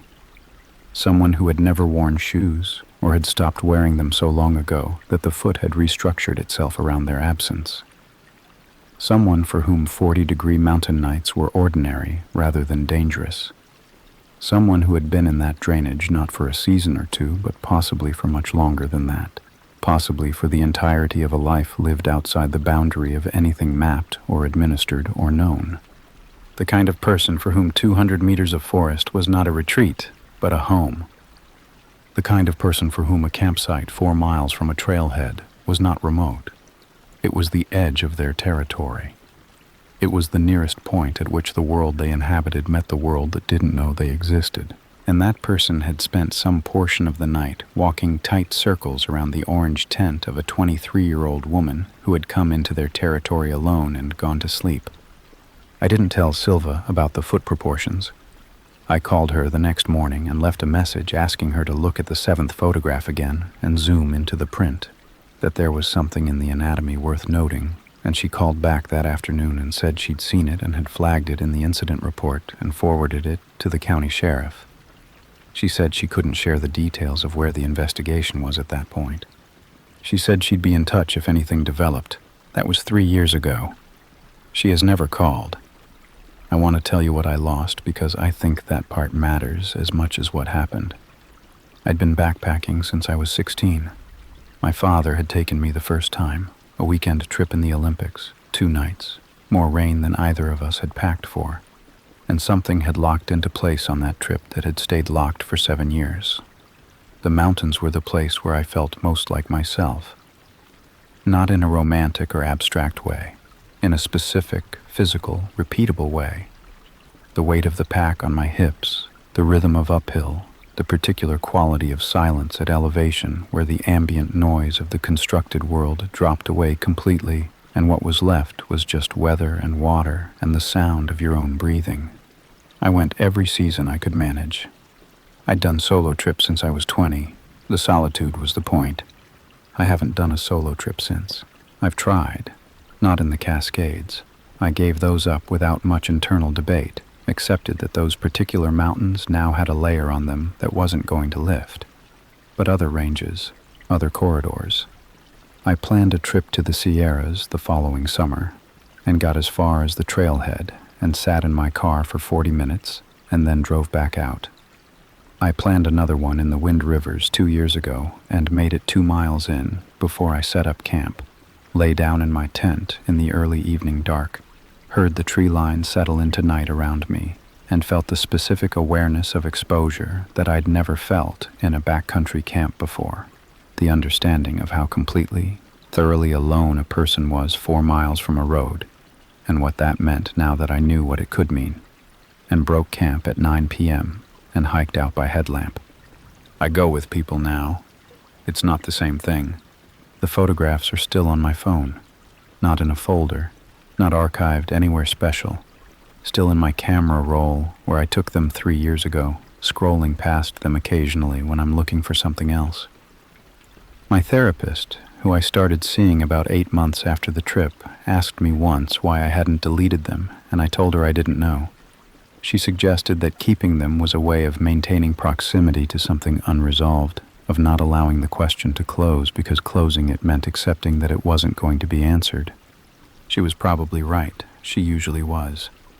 What I know, and what I have assembled over 3 years of thinking about it with and without professional help, is this.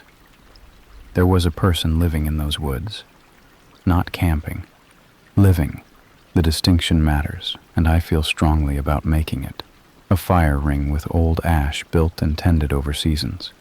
Ground worn flat by a body returning to the same space over and over.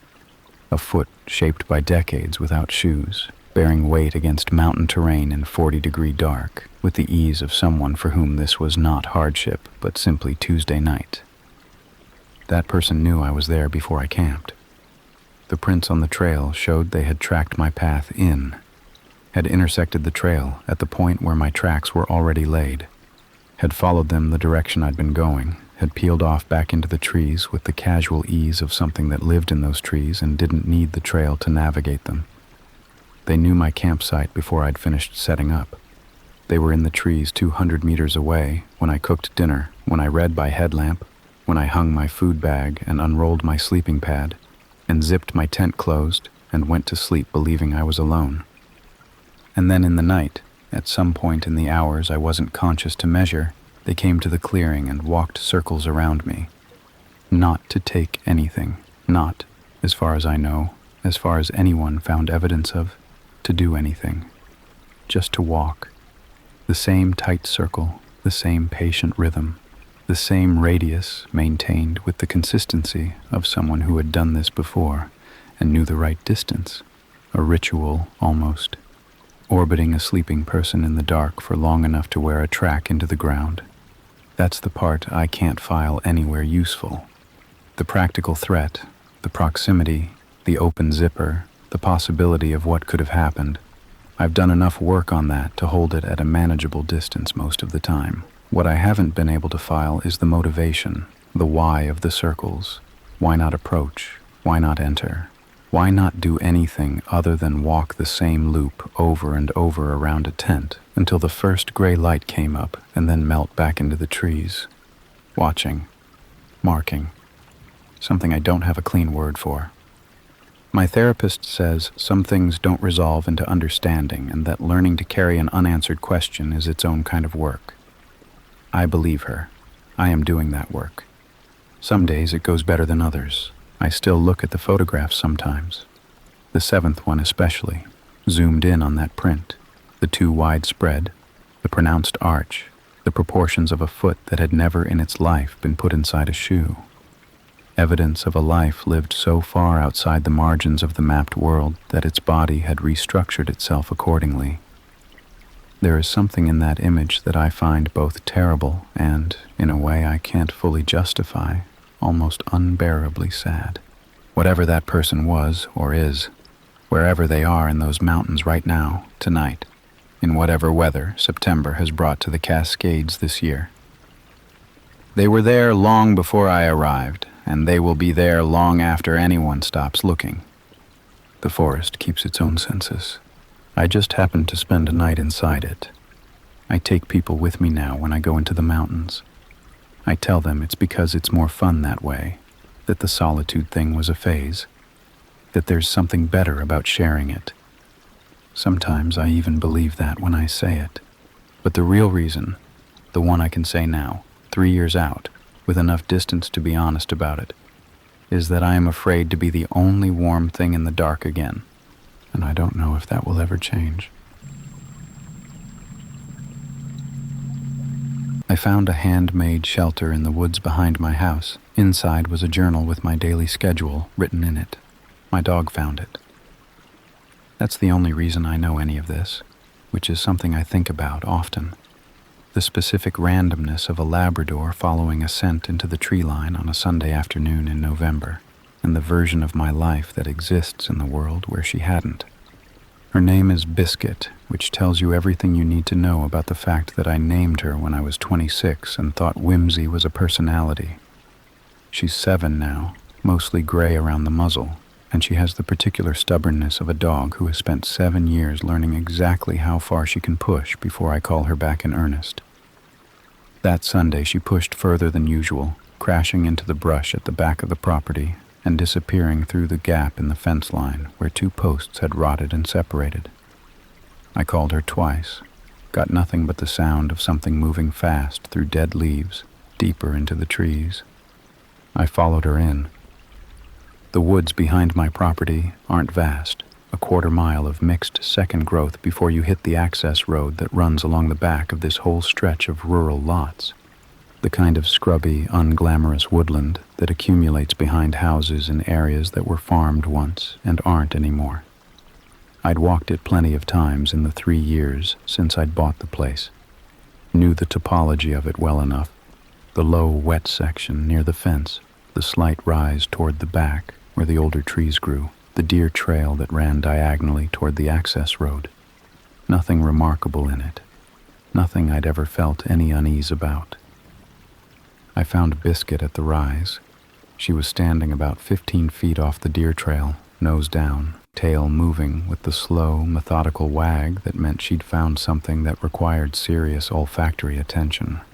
I pushed through the brush to reach her and nearly walked into it before I saw it. It was low to the ground. That was the first thing. Built against the base of 2 large oaks that grew close together, their trunks creating a natural back wall, the structure no more than 4 feet high at its tallest point. Framing made from branches, the kind that had been cut rather than collected. Clean diagonal ends, not the ragged break of deadfall. Covered over with a layer of pine boughs woven through the frame in overlapping rows, the way you'd thatch a roof, dense enough to shed rain.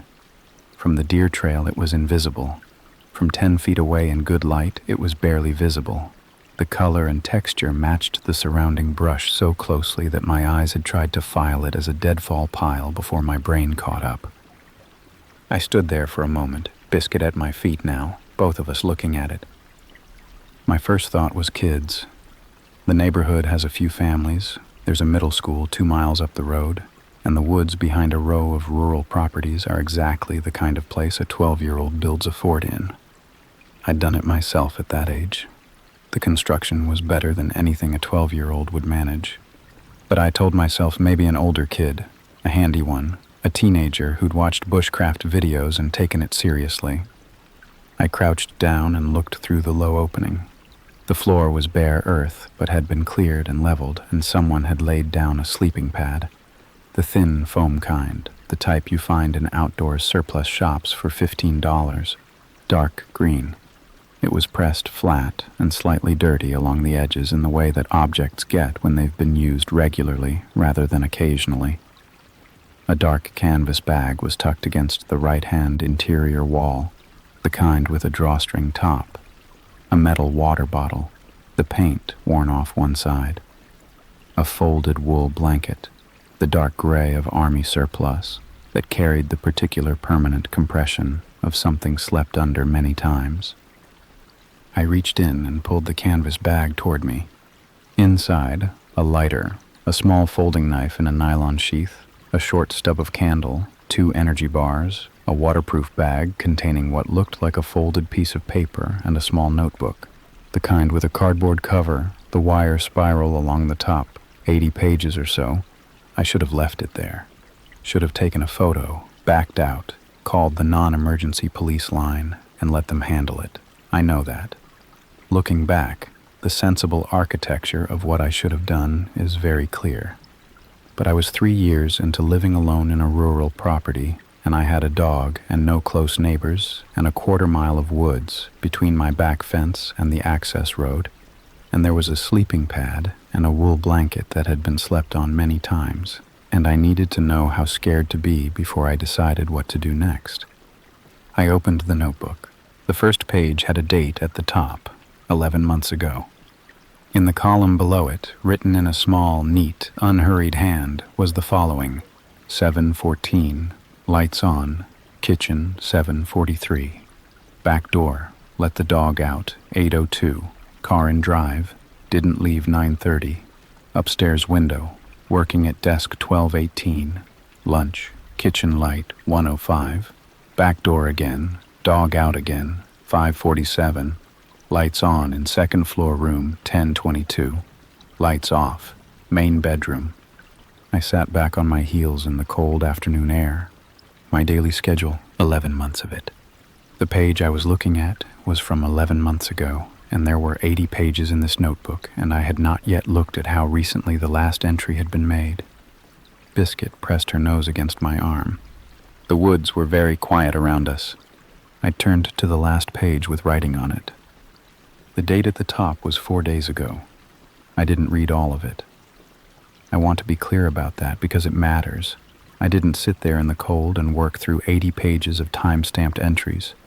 I flipped, sampled, opened to random sections the way you look at a thing you're afraid of in small doses, measuring what you can tolerate before the accumulation becomes something you can't come back from in one afternoon. What I found across those pages was a portrait of my life assembled from the outside, not from one fixed point. The entries shifted perspective, which I noticed after the third or fourth page, and which sat in my stomach like something swallowed wrong. Some entries were clearly from behind the property, from the woods, looking at the back of the house, the kitchen window, the back door, the upstairs room I used as an office. Others described angles that only existed from the front, the driveway, the mailbox, the front porch, which meant the shelter was not the only vantage point. Others still described things that couldn't have been seen from either direction, details that required proximity, being close to the house, being at points close enough to hear.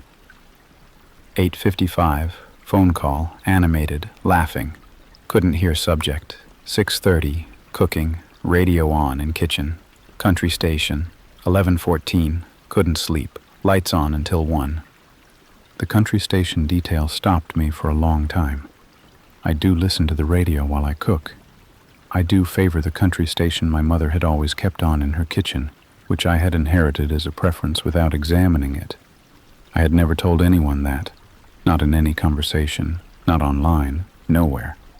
It was the kind of small private habit that exists only inside the walls of your own home, that belongs entirely to you, precisely because nobody else knows about it. Someone had stood close enough to my kitchen window in the dark to hear it. I put the notebook back in the waterproof bag, put the bag back in the canvas sack, put the sack back exactly where I'd found it against the interior wall with the same approximate orientation.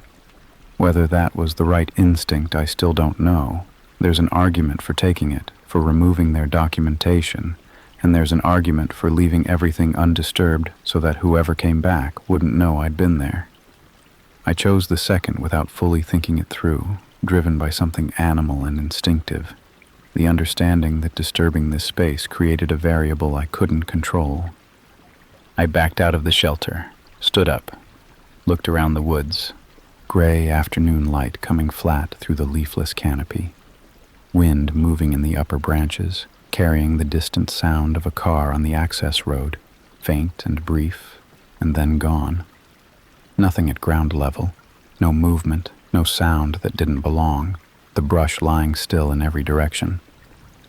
Biscuit was sitting at my feet, looking up at me with the serene patience of a dog waiting to be told what we were doing next.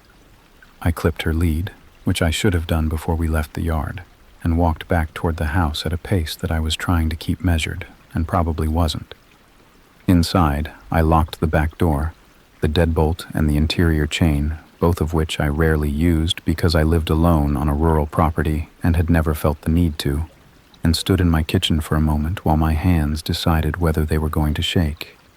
They decided yes, briefly, and then they stopped, and I filled a glass of water and stood at the counter drinking it and looking at the window above the sink. The kitchen window faces the backyard. Beyond the backyard is the fence line. Beyond the fence line is the rise. I pulled the blind down, then moved through the house and pulled every other blind I owned, upstairs and down, front and back, every window covered, the house closing itself into a dimness that felt both necessary and suffocating. The radio on the kitchen counter, the small Bluetooth speaker I used while cooking, currently silent. I moved to the back of a cabinet and closed the door. Then I called my sister, not the police, not first, Margot, 2 hours north, who answered on the second ring and heard something in my voice before I'd said more than her name, because sisters do that when they know each other well enough. "What happened?" she said. Not a question. I told her. Stood in my own kitchen with every blind drawn and the overhead light on against the premature darkness of a November afternoon, and told my sister about the shelter and the sleeping pad and the wool blanket and 80 pages of timestamps. Told her about the country station, about the angles that required being close to the house, about the date on the last entry. There was a silence on the line when I finished, the kind that has weight to it, that a person is using to process rather than to respond. 4 days ago, she said. Yes. Okay. Her voice had shifted into the calm and practical register she used in emergencies, which she had inherited from our mother and which I had always been grateful for. You're inside. Doors locked? Yes. Don't go back out there. I'm going to stay on the phone with you while you call the police on your other line, and then I'm coming down. I told her she didn't need to do that. It was 2 hours. It was a Sunday evening. The roads would be dark. Nora, she said, with the particular quiet firmness of someone who was not offering options. I'm coming down. I didn't argue. I called the police on my other line with Margot still on the first, listening. The dispatcher asked me to confirm I was not in immediate danger. I looked at the covered window above the kitchen sink, thought about someone standing on the other side of it in the dark, close enough to hear the radio for 11 months. I don't know, I said. I genuinely don't know. 2 officers came out, a man and a woman, both younger than I'd expected, arriving in a single patrol car about 40 minutes after my call. They were professional and thorough in the particular way that rural departments are thorough, not hurried, not dismissive, moving through the situation with the methodical patience of people who covered a wide area with limited resources and had learned to be deliberate about both. The woman took my statement in the kitchen, while the man walked the property with a flashlight, checking the fence line, the backyard, the gap in the posts. He came back in with mud on his boots and stood in my kitchen doorway and said the shelter was there, confirmed, and asked if I'd touched anything inside it. I told him about the notebook, about putting it back, about trying to leave everything as I'd found it. He nodded slowly, said they'd need to get a forensics team out, that it was too dark to process the site properly tonight, that they'd come back tomorrow morning. Said in the meantime they'd drive the access road, check for any vehicles, note what they found. He asked if I had somewhere I could stay tonight. My sister's coming, I told him. He nodded again, seemed satisfied with this, and said to call immediately if I heard or saw anything unusual and to keep all entry points locked. Standard guidance, delivered carefully, and I could tell from the way he was choosing his words that he understood this was more than a trespassing report, that 11 months of time-stamped observation represented something in a category beyond opportunistic intrusion, but that he was also being careful not to amplify my fear beyond what the established facts required. After they left, I sat on the couch and thought about the angles. The entries that described things only visible from the front of the house had been bothering me since the woods, and now, with the blinds down and the house locked and the officers gone and 40 minutes until Margot arrived, I had time to work through what they meant. The driveway, the mailbox, the front porch. Those entries were interspersed throughout the notebook, not clustered. They appeared on random dates scattered across the 11 months, the way a person might note something they'd happened to observe from a different position on a different day, which meant that whatever route brought them to the shelter also brought them past the front of the house on at least some occasions, past the road, past the driveway where my car sat. They had seen my car, had noted the times I left and returned. Several entries simply read, "Car gone, 8 a.m., returned 5:48 p.m." The whole day reduced to a departure and an arrival, my absence documented as carefully as my presence. I pulled out my phone and opened my calendar and started cross-referencing. Not systematically. I didn't have the journal, hadn't photographed enough pages, remembered only fragments of specific dates. But the dates I did remember, I checked. November 14th, car gone 9 a.m., back 2:17 p.m. My calendar showed a dentist appointment, 90 minutes one way. I'd left at 9, driven to the dentist, stopped at the grocery store on the way back. 2:17 was right. June 3rd, left with large bags, returned without them. Donation run? The question mark. That small punctuation mark sitting at the end of a correctly identified errand, the annotation of someone who had observed behavior and applied inference and noted their own uncertainty about the conclusion. I stared at it for a long time. The intimacy of it, the way it implied a sustained model of me, an accumulated understanding of my habits and routines sufficient to make educated guesses about deviations from them. They knew my patterns well enough to notice when I broke them. Margot arrived at 8:40. I heard her car in the drive and looked through the gap in the front blind before I opened the door, which was a new habit acquired in the last 3 hours, and which I suspected was not going to leave quickly. She came in and hugged me in the straightforward way she had. No fuss, just arms, and then pulling back to look at my face in the hall light with the direct assessment of someone who needed accurate information. "You look terrible," she said, which, from Margot, was a form of care. She made tea while I told her the parts she hadn't heard on the phone. The angle analysis, the calendar cross-referencing, the question mark beside the donation run.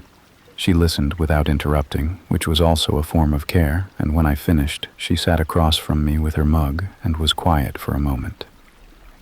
"The front of the house entries," she said. "If they came from the access road, they'd need a vehicle, or they'd be walking the road." I'd thought about this. The access road ran along the back of the properties, parallel to the main road out front. To observe the front of the house from a vehicle, you'd come down the main road. You'd slow or stop. You'd look unremarkable doing it. A car slowing on a rural road was not a notable event. "They've driven past my house," I said, "probably regularly." We sat with that. Outside, the wind had come up and was moving through the trees at the back of the property, the sound of it reaching us even through the closed windows and drawn blinds, the high continuous white noise of the canopy in a night wind. Familiar sound. I had fallen asleep to that sound hundreds of times in 3 years in this house, with the window cracked in summer and the room darkened and the rural quiet wrapping around everything. I would not be sleeping with the window cracked for a long time. "Nora," Margot said, "the question I need to ask you." I knew what she was going to say. "Is there anyone you know who might do this?" I had been turning that over since the woods, running through the inventory of people with any connection to my life, the short list of ex-partners, the colleagues, the neighbors, the peripheral acquaintances, looking for someone who might have a reason, a fixation, a history I'd missed or minimized, finding nothing that fit, nothing that resolved into a shape I recognized. "I've been here 3 years," I said. "I moved from 3 states away. I don't know most of my neighbors by name." She nodded, wrapped both hands around her mug. "So, it started close to when you moved in." The first entry was 11 months ago. I'd moved in 3 years ago, which meant there was a gap, over 2 years between my arrival and the first dated entry, which meant either the observation had started later or the notebook I'd found wasn't the first one. I hadn't thought about that until I said it out loud. We both went quiet at the same moment. 2 years of prior notebooks was a thought that sat in the room between us like something physical, changing the dimensions of the problem entirely, and neither of us was ready to fully occupy it yet. From somewhere at the back of the property, barely audible through the wind, Biscuit lifted her head and growled. She was in the hallway. That's where she slept. on a folded blanket outside my bedroom door, by preference and by habit, positioned like something that had decided its job was to be between me and whatever came in the night. I was on my feet before I'd consciously decided to stand. Margot half a second behind me, both of us in the hallway looking at the dog. Biscuit was facing the back of the house, not the door, the wall, the section of wall in the back hallway that ran parallel to the yard, the one with the small utility window above the washing machine that I never opened and rarely thought about. Her posture was low and still, the growl not escalating, just holding, that sustained sub-vocal register that meant she'd identified something and was waiting to know more about it. I looked at the utility window. The blind was down. I'd pulled every blind in the house. I'd been methodical about it, room by room, and this one too. The blind was down and the window was latched and there was nothing to see, nothing visible from where I stood, which meant whatever Biscuit was reacting to was on the other side of it, close to the house. Margot put her hand on my arm. She didn't say anything. We both stood still and listened, and the wind moved through the back canopy with that high, continuous sound, and Biscuit held her growl, steady and unwavering, for 30 seconds, 40, a full minute. Then it stopped. Biscuit's posture eased fractionally, not fully, not the loose, dropped shoulder release of a dog that's decided the threat is gone, but the slight adjustment of something downgrading its assessment from immediate to proximate, still alert, still watching the wall, but no longer holding the growl. I called the police, stood in the hallway with my phone and called the non-emergency number and told them my dog was reacting to something at the back of the house and I needed someone out here. The dispatcher put me through to the officer who'd taken my statement, the woman whose name was Calloway, and she said they'd send someone past and to stay inside and keep away from the windows.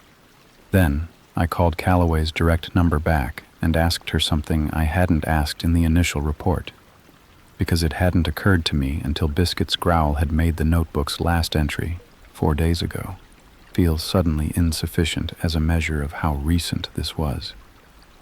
"The shelter," I said, "when your colleague walked out there tonight, was there any sign of how recently it had been used?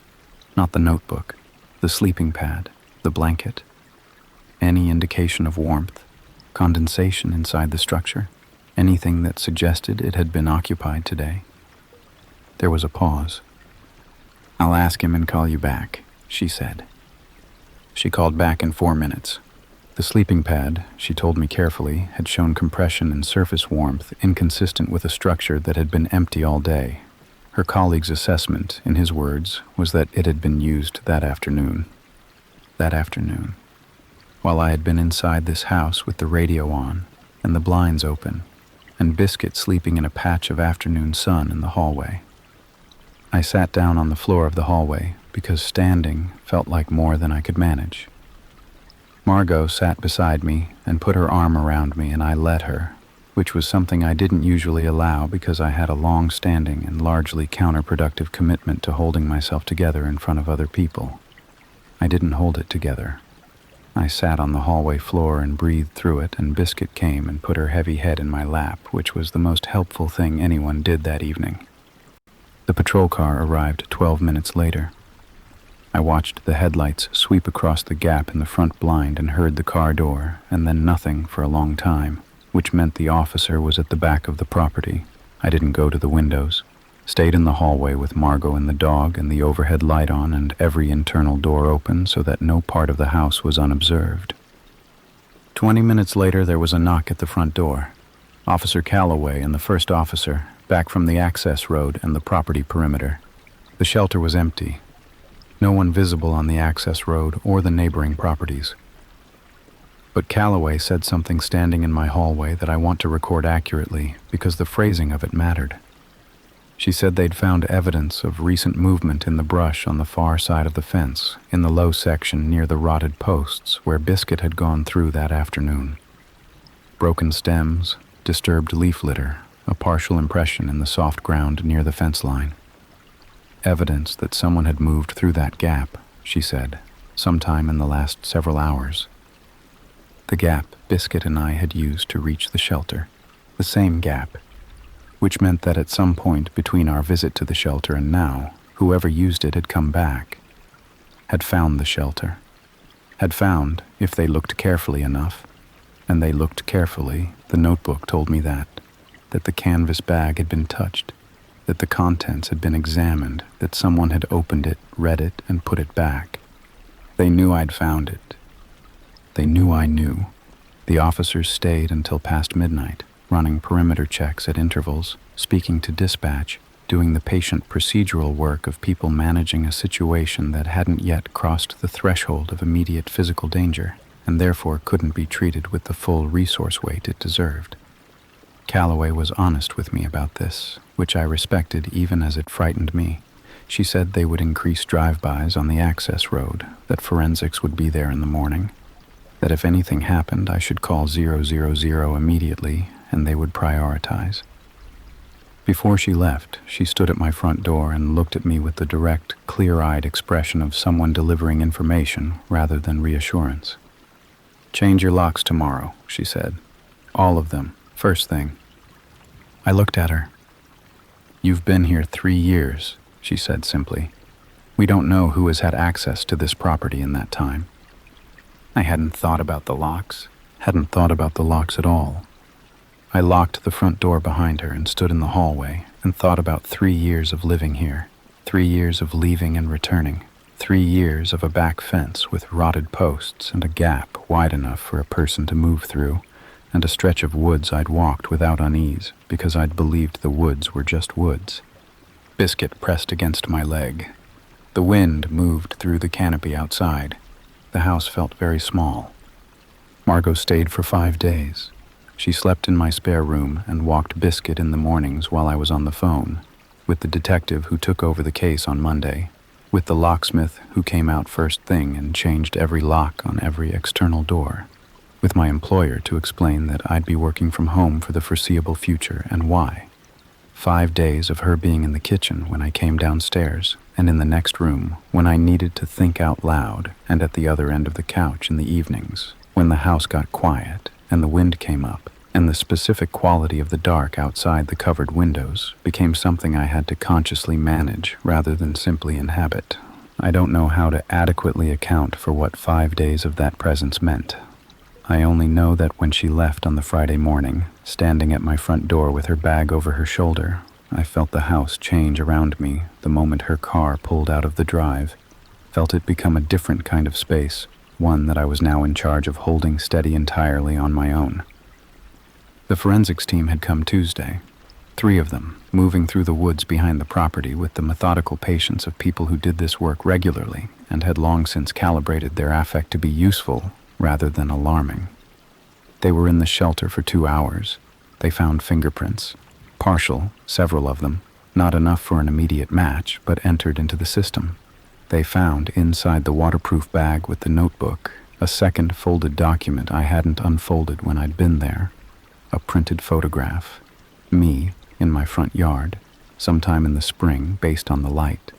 I was planting something in the bed beside the porch steps, kneeling with my back half turned, unaware. No metadata on the print. Shot from the road, the detective said, at a range consistent with a telephoto lens. The second notebook was under the sleeping pad. I hadn't lifted the sleeping pad. None of the entries I'd missed by not lifting it, the detective said carefully, were significantly different from what I'd already seen. The same format, the same handwriting, covering a period from approximately 14 months after I'd moved in to the point where the current notebook began, meaning the observation had started about 16 months after I'd arrived. Not from the beginning. Small comfort. Also not, depending on the moment you examined it. They never identified the person. I need to say that plainly, because this story doesn't have a resolution of the kind that closes things off and lets you set them down. The fingerprints produced no match in the database. The photograph print came from standard consumer stock available everywhere. The shelter was broken down and removed, the gap in the fence posts repaired with new lumber, and the woods behind my property became a place that forensics had been through thoroughly and found empty and which remained, regardless of that thoroughness, a place I could not look at from my kitchen window without something tightening in my chest. I stayed in the house for 8 more months. I want to be honest about that. I didn't leave immediately, didn't sell in a panic, didn't let the violation make the decision for me. Partly stubbornness, partly the practical reality that moving is expensive and disruptive, and I had built something in that house over 3 years that I wasn't willing to simply surrender. Partly because leaving felt, some days, like letting the journal win. But the house had changed. Not physically. Every lock changed, an alarm system installed, motion sensors at the back fence line, Callaway's number in my phone's favorites. The physical space was arguably more secure than any property I'd lived in before. What had changed was interior, harder to address with hardware and procedural measures. I knew now what the view from the woods looked like. Could not stand at my kitchen sink without understanding exactly what could be seen through that window from the rise. Could not turn the country station on while I cooked without hearing the entry. 6:30, cooking, radio on in kitchen, country station. I turned the radio off, bought a pair of wireless earbuds instead. Small adjustment, significant one. I sold the house the following autumn, bought a second-floor apartment in a building with a secured entrance and an intercom and neighbors on 3 sides, the kind of place where the density of other people's presence was a feature rather than a compromise. Biscuit adjusted faster than I did, which is something dogs are better at than people, the way they assess a new space by smell and decide within an afternoon whether it's safe, and then simply proceed on that basis without continuing to examine the decision. I've thought a great deal in the years since about what the journal represented beyond the obvious, beyond the violation and the fear and the sustained documentation of a private life. Beyond all of that, what it represented was an enormous amount of time. Months of sitting in a handmade shelter in the cold and the dark and the rain, watching a lit window, writing down what could be seen. Months of patience that I can only understand as a form of obsession, the kind that doesn't require reciprocity or contact or even acknowledgement, the kind that exists entirely for itself. I was never approached, never contacted, never threatened directly. Whatever it was that kept a person in those woods across 2 notebooks and multiple seasons, it expressed itself purely as observation. Whether that was its nature or simply its current phase, whether it would have remained that way, is the question I have never been able to answer and have mostly made peace with not answering, because the alternative is to spend the rest of my life inside a speculation that does me no good. What I know is this. Someone sat in the dark for over a year and watched my lights go on and off, watched me let my dog out, watched me leave and come back, wrote it all down in small, neat, unhurried handwriting, as though the act of recording it gave it a meaning or a permanence it couldn't otherwise have. They watched me cook dinner to a country radio station and noted it. They watched me fail to sleep some nights and noted that too. They saw me without my knowing for a long time. That is the part that has not fully left me. Not the fear of that particular person, who is unidentified and may be anywhere, and is therefore not someone I can specifically guard against. What has not left me is the simpler understanding, arrived at in a Sunday afternoon in November and never entirely set down since, that privacy is not a thing that exists because you are unobserved. It is a thing you have to choose to protect, actively, with attention. And that sometimes, no matter how carefully you live your ordinary life inside your ordinary house, the radio on, the dog sleeping in the hall, the kitchen light warm against the early dark, something in the woods is watching and writing it down.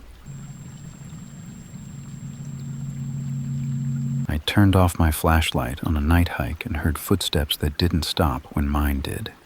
There's a specific quality to trail darkness that you don't understand until you've stood in it.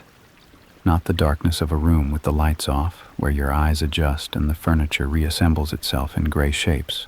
Not city darkness, which isn't really darkness at all, just a dimming, a reduction of the light that's always there. Trail darkness, deep in the tree cover with no moon, is the kind that presses against your eyes like a physical thing. Like the dark itself has weight. You put your hand in front of your face and your hand is gone. I'd been doing night hikes for about a year before this happened. Not because I'm particularly brave, I'm not, but because the trail near my apartment was the one place I could reliably be alone with my thoughts, and during a period of my life where those thoughts needed a lot of walking through, the fact that the trail was mostly empty after 9 p.m. was a feature rather than a drawback. I was 23, recently out of a long relationship, working a job I didn't like in a city I'd moved to for someone who had since moved on without me. The trail was how I kept myself level. 3 miles out and 3 miles back, headlamp on, the rhythm of it doing something to my nervous system that nothing else had managed. Turning the flashlight off was something I'd started doing maybe 2 months in. A challenge to myself at first, the stupid dare of a person who needs to feel capable of something. I'd stop on a straight section of trail where I knew the terrain, click the light off, and stand in the complete dark for 30 seconds, then a minute, then longer. Learning to let my eyes do what they could with what little was available, the faint suggestion of the path, the slightly lighter dark of open sky above the trail corridor, the black mass of the tree line on either side. I got comfortable with it the way you get comfortable with anything you survive repeatedly. After a month of this, I could walk short sections with the light off, slowly, navigating by the memory of the terrain and the pale strip of sky overhead. It felt like a skill. It felt like something. The trail was a fire road converted to a multi-use path, wide enough for 2 people abreast, compacted gravel, relatively gentle gradient. It ran 6 miles through second-growth forest on the edge of the city before connecting to a larger regional trail system that I'd never explored past the junction. Weekends it was busy with cyclists and dog walkers. After 9 on weeknights, it was mine. October 22nd, a Tuesday. I'd started later than usual, left my apartment just after 10, irritated about something from work that I've since forgotten, but that felt significant at the time. Cool enough for a jacket, the air carrying that specific autumn smell of cold earth and decomposing leaves that I'd come to associate with this trail in a way that was almost comforting. No moon. Overcast, the clouds pressing down on the city's light pollution and throwing it back as a faint orange smear across the sky. Enough to tell you the sky was there, not enough to see by. I made it out to the 2-mile mark in about 35 minutes, headlamp on, moving at the brisk pace I used when I was working something out. The thing from work gradually lost its urgency the way trail problems always did, metabolized by the movement, and by the time I stopped at the 2-mile marker, a carved wooden post, the numbers barely visible, I was feeling something close to normal again. I clicked the headlamp off. The dark came in immediately and completely. I stood still for a moment, letting my eyes attempt their adjustments, watching the trail corridor resolve into its barely visible form. A slightly paler smear against the black on both sides, enough to walk by if I was careful. The city glow behind me gave just enough backlight to suggest the direction of home. I stood there for maybe 30 seconds, quiet, listening to the night. The usual inventory, wind in the canopy, distant traffic from the highway half a mile east, the creek that ran parallel to the trail about 40 meters into the trees, the specific silence of the forest in mid-October when the insects are gone and the birds have gone quiet. And footsteps behind me on the gravel, not close, maybe 20-25 meters back. The specific crunch of feet on compacted gravel, unhurried, steady, someone walking at a normal pace. I waited for them to stop. They didn't stop. I stood completely still in the dark, headlamp off, not moving, barely breathing. And the footsteps kept coming. Steady rhythm, consistent pace, closing the distance between us at the unhurried rate of a person on an evening walk who had no reason to stop. They should have stopped. If they hadn't seen me, If I was invisible in the dark ahead of them and they were simply another hiker who hadn't noticed me standing there, the footsteps should have continued past or slowed in uncertainty.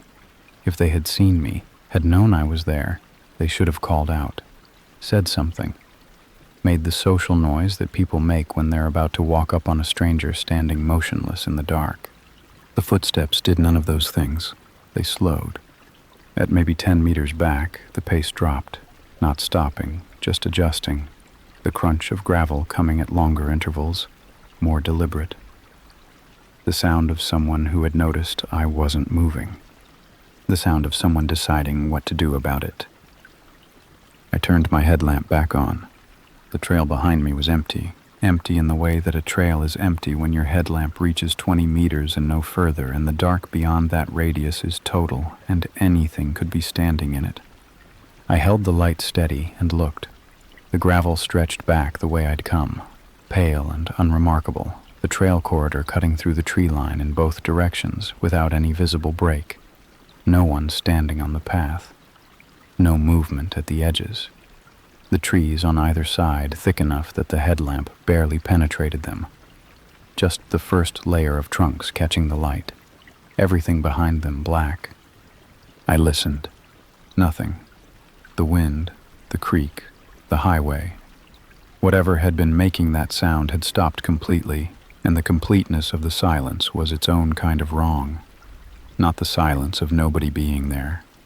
The silence of something that had gone still on purpose. I told myself, with the particular firmness of a person who needs to believe what they're saying, that it had been an animal. A deer on the trail. They used it regularly. I'd seen their prints in the soft shoulders often enough. A deer walking the gravel, stopping when the light came on. That was a reasonable explanation. That was the explanation I was going to use. I turned and kept walking toward the trailhead. I kept the headlamp on. For the next 10 minutes I heard nothing behind me except what I'd always heard. Wind and creek and my own footsteps on the gravel, steady and familiar. My heart rate dropped from wherever it had spiked to, and I breathed deliberately and thought about deer and how common they were and how entirely sensible that explanation was. By the 1 mile mark, I had almost fully talked myself into it. Then I stopped to retie my boot, crouched down, right knee on the gravel, fingers working the lace, and in the relative quiet of being still, with my own footsteps no longer covering the soundscape, I heard it again. Footsteps, behind me. Further back this time, 30, maybe 40 meters, but the same quality of sound, the same weight to it, the gravel crunching under something that moved on 2 feet at a walking pace. Not a deer. Deer didn't walk like that. Deer moved in a scatter of small, quick contacts with the ground, light and irregular. Whatever was behind me placed its weight the way a person placed their weight, heel to toe, deliberate, evenly distributed. I knew the difference. 7 years of trail time had made me fluent in the sounds a path made under different kinds of feet, and this was not an animal. I stood up slowly, making no sudden movement, and turned around. The trail was empty. Again. The headlamp cutting its 20-meter cone into the dark and finding nothing in it. But the footsteps had stopped the moment I'd finished tying my lace and started to stand. Not before, not when I crouched down, not while I was working the knot, right when I started to rise, as if whatever was behind me had seen the shift in my posture and understood what it meant and gone still before I completed the turn. That was the moment the deer explanation stopped working. A deer didn't modify its behavior based on the postural cues of the person ahead of it. A deer didn't track the exact moment you were about to turn and time its stillness accordingly. That required watching. That required the kind of attention that only came from a mind that was actively managing its own visibility, measuring the gap between stimulus and response, calibrating. I was being followed by something that didn't want to be seen. I stood on the trail for a moment with the headlamp pointed back the way I'd come and ran a quick, cold inventory of my situation. 1 mile from the trailhead. The trail straight from here with no significant cover for the next quarter mile, which was good. My phone in my jacket pocket, charged, with signal, I'd checked at the 2-mile mark. No other hikers I'd passed in either direction in the last hour. The trailhead parking lot, when I got there, would have 3 or 4 other cars from the early evening crowd, which meant it probably wasn't empty, which was good. I started walking, fast, but not running. Running felt like a concession, like an acknowledgement that would change the rules of whatever this was, and some part of me was not ready to make that concession yet. I kept the headlamp on, and I kept my pace aggressive, and I listened with everything I had to the trail behind me. For 200 meters, nothing. Just my own footsteps. Just the night sounds. The trailhead visible now as a slightly warmer patch of light through the trees ahead, the parking lot lamps at the far end of the corridor. I let myself think I'd imagined it, briefly, genuinely. Then the footsteps came back, faster this time, not running, not quite, but the pace had changed, the crunch of gravel coming at shorter intervals than before, the distance between us closing in a way that was unmistakable. Not the unhurried walk of someone who happened to be heading in the same direction, something deliberate, something that had waited while I moved in false security for 200 meters and had now made a decision. I ran. The headlamp swung with the movement, strobing the trail in lurching sweeps, the gravel coming up fast underfoot. The trailhead lights were ahead and getting closer, and I ran toward them with everything my legs had, not looking back, not turning the headlamp to check because I didn't need to check, because I could hear it behind me. The footsteps loud now, unmasked, not bothering with quiet anymore. And hearing it was worse than anything I might have seen. The parking lot came up fast, and I burst through the trailhead gap and into the orange wash of the lot lamps and didn't stop until I was at my car, keys already in my hand from some automatic survival calculation my body had made without consulting me. I got in, locked the doors, turned to look at the trailhead entrance. The dark beyond the lot lamps was absolute. The trail corridor from here was just a gap in the tree line, a black rectangle that the parking lot light couldn't reach into. I sat and stared at it and waited for something to step out of it. Nothing came for a long time. I sat in that parking lot for 20 minutes with the engine running before I trusted my hands enough to drive home. The rational mind does a specific thing in the hours after something frightening. It begins, quietly and persistently, to dismantle what happened. Not dishonestly, not with bad intent, but with the genuine human need to live in a world that makes sense. By the time I got home that night, I was already constructing the version of events that required the least amount of sustained fear. Another hiker, late on the trail, who had stopped when I stopped because they heard me stop and didn't want to walk up on a stranger in the dark, who had stepped off the path when my light came on because the sudden brightness startled them, who had then walked out of the forest at a normal pace after I'd already driven away, gotten in their car, gone home. Reasonable. Possible. Probably true. I told myself this for 2 days with moderate success, and then went back to the trail on Thursday because it was the trail and it was mine, and I was not willing to lose it to a sound in the dark that probably had a mundane explanation. I went earlier than usual, 9 p.m. instead of 10, a small concession I granted myself without acknowledging it as a concession. Headlamp on from the moment I left the car. No turning it off, no experiments with the dark, no challenges, just the trail and the rhythm and the 3 miles out. The first mile was fine, normal. The night sounds doing what they always did. The gravel familiar under my feet, the routine of the thing reasserting itself the way routines do when you let them. I passed the 1 mile marker and felt my shoulders drop a half inch and thought, see? Fine. The world is ordinary and you are in it. At mile 1.5, I noticed the spot. It was off the right side of the trail, maybe 6 meters into the trees, a gap between 2 Douglas firs where the understory thinned enough to stand comfortably. I'd walked past this section dozens of times without looking at it directly, but something caught my eye this time. Maybe the headlamp angle, maybe the fact that I was paying closer attention than usual. The ground in the gap was disturbed in a specific way, not trampled, not random, but compressed in a roughly circular area about the size of a person standing still for an extended period. The leaf litter pushed aside, the soft soil underneath showing the faint impressions of boots that had been there more than once, the edges of the prints overlapping and degraded, a record of repeated occupation. A watching spot. That was what my brain produced, flatly and without softening. Not a campsite, not a shelter, not anywhere a person would stand unless they had a reason to stand there specifically. The gap had a direct sightline to the trail.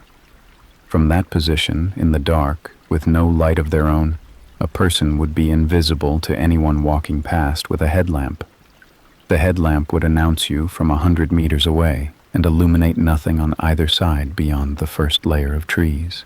You could stand in that gap and watch every person who used this trail after dark, and not one of them would know you were there. I stood on the path and looked at the boot impressions for a long moment. Then I looked both directions on the trail. Then into the trees on either side, the headlamp pushing back the first 5 meters of dark and no further. The night around me was completely still. I kept moving, faster than I'd intended, the boot impressions reconfiguring the last 2 days of careful rationalization into something that no longer held its shape. Another hiker who stopped in the dark. Fine, possible, probably, but another hiker didn't have a standing post 6 meters off the trail with degraded boot prints from repeated visits. Another hiker didn't spend extended time in a gap in the tree line with a direct sight line to the path. Someone used this trail the way a hunter used a blind. I made it to the 2-mile marker and turned around without stopping. No ritual, no pause, none of the usual standing in the dark I'd come here for. Just the marker and then the other direction, heading back, pace aggressive, headlamp burning.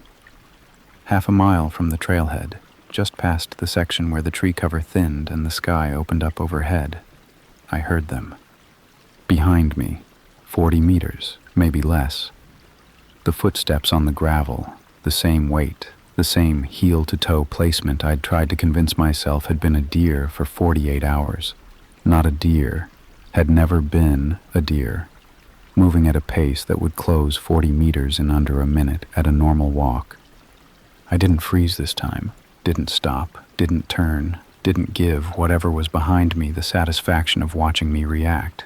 I just walked faster. The transition from fast walk to near run was seamless, and I kept the headlamp forward and counted my steps the way I counted things when fear threatened to override function. The trail headlights appeared through the trees at what felt like the exact moment my lungs started burning. Into the parking lot, across the gravel. 3 other cars still in the lot, a small Mercy, and mine at the near end where I'd left it. I got in, turned the engine on, and this time I didn't wait to collect myself.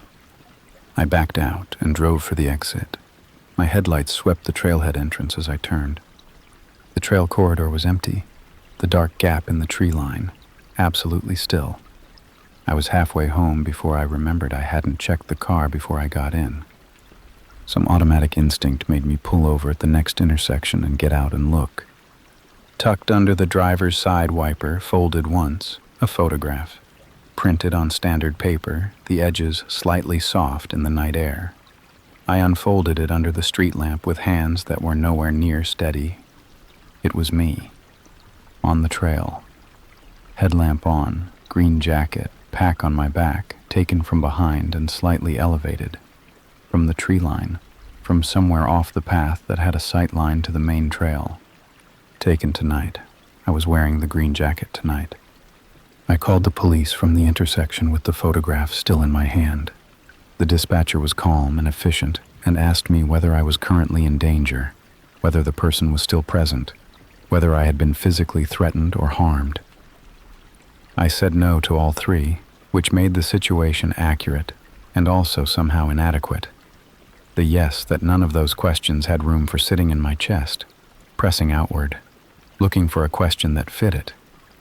She took my location and said an officer would be there shortly.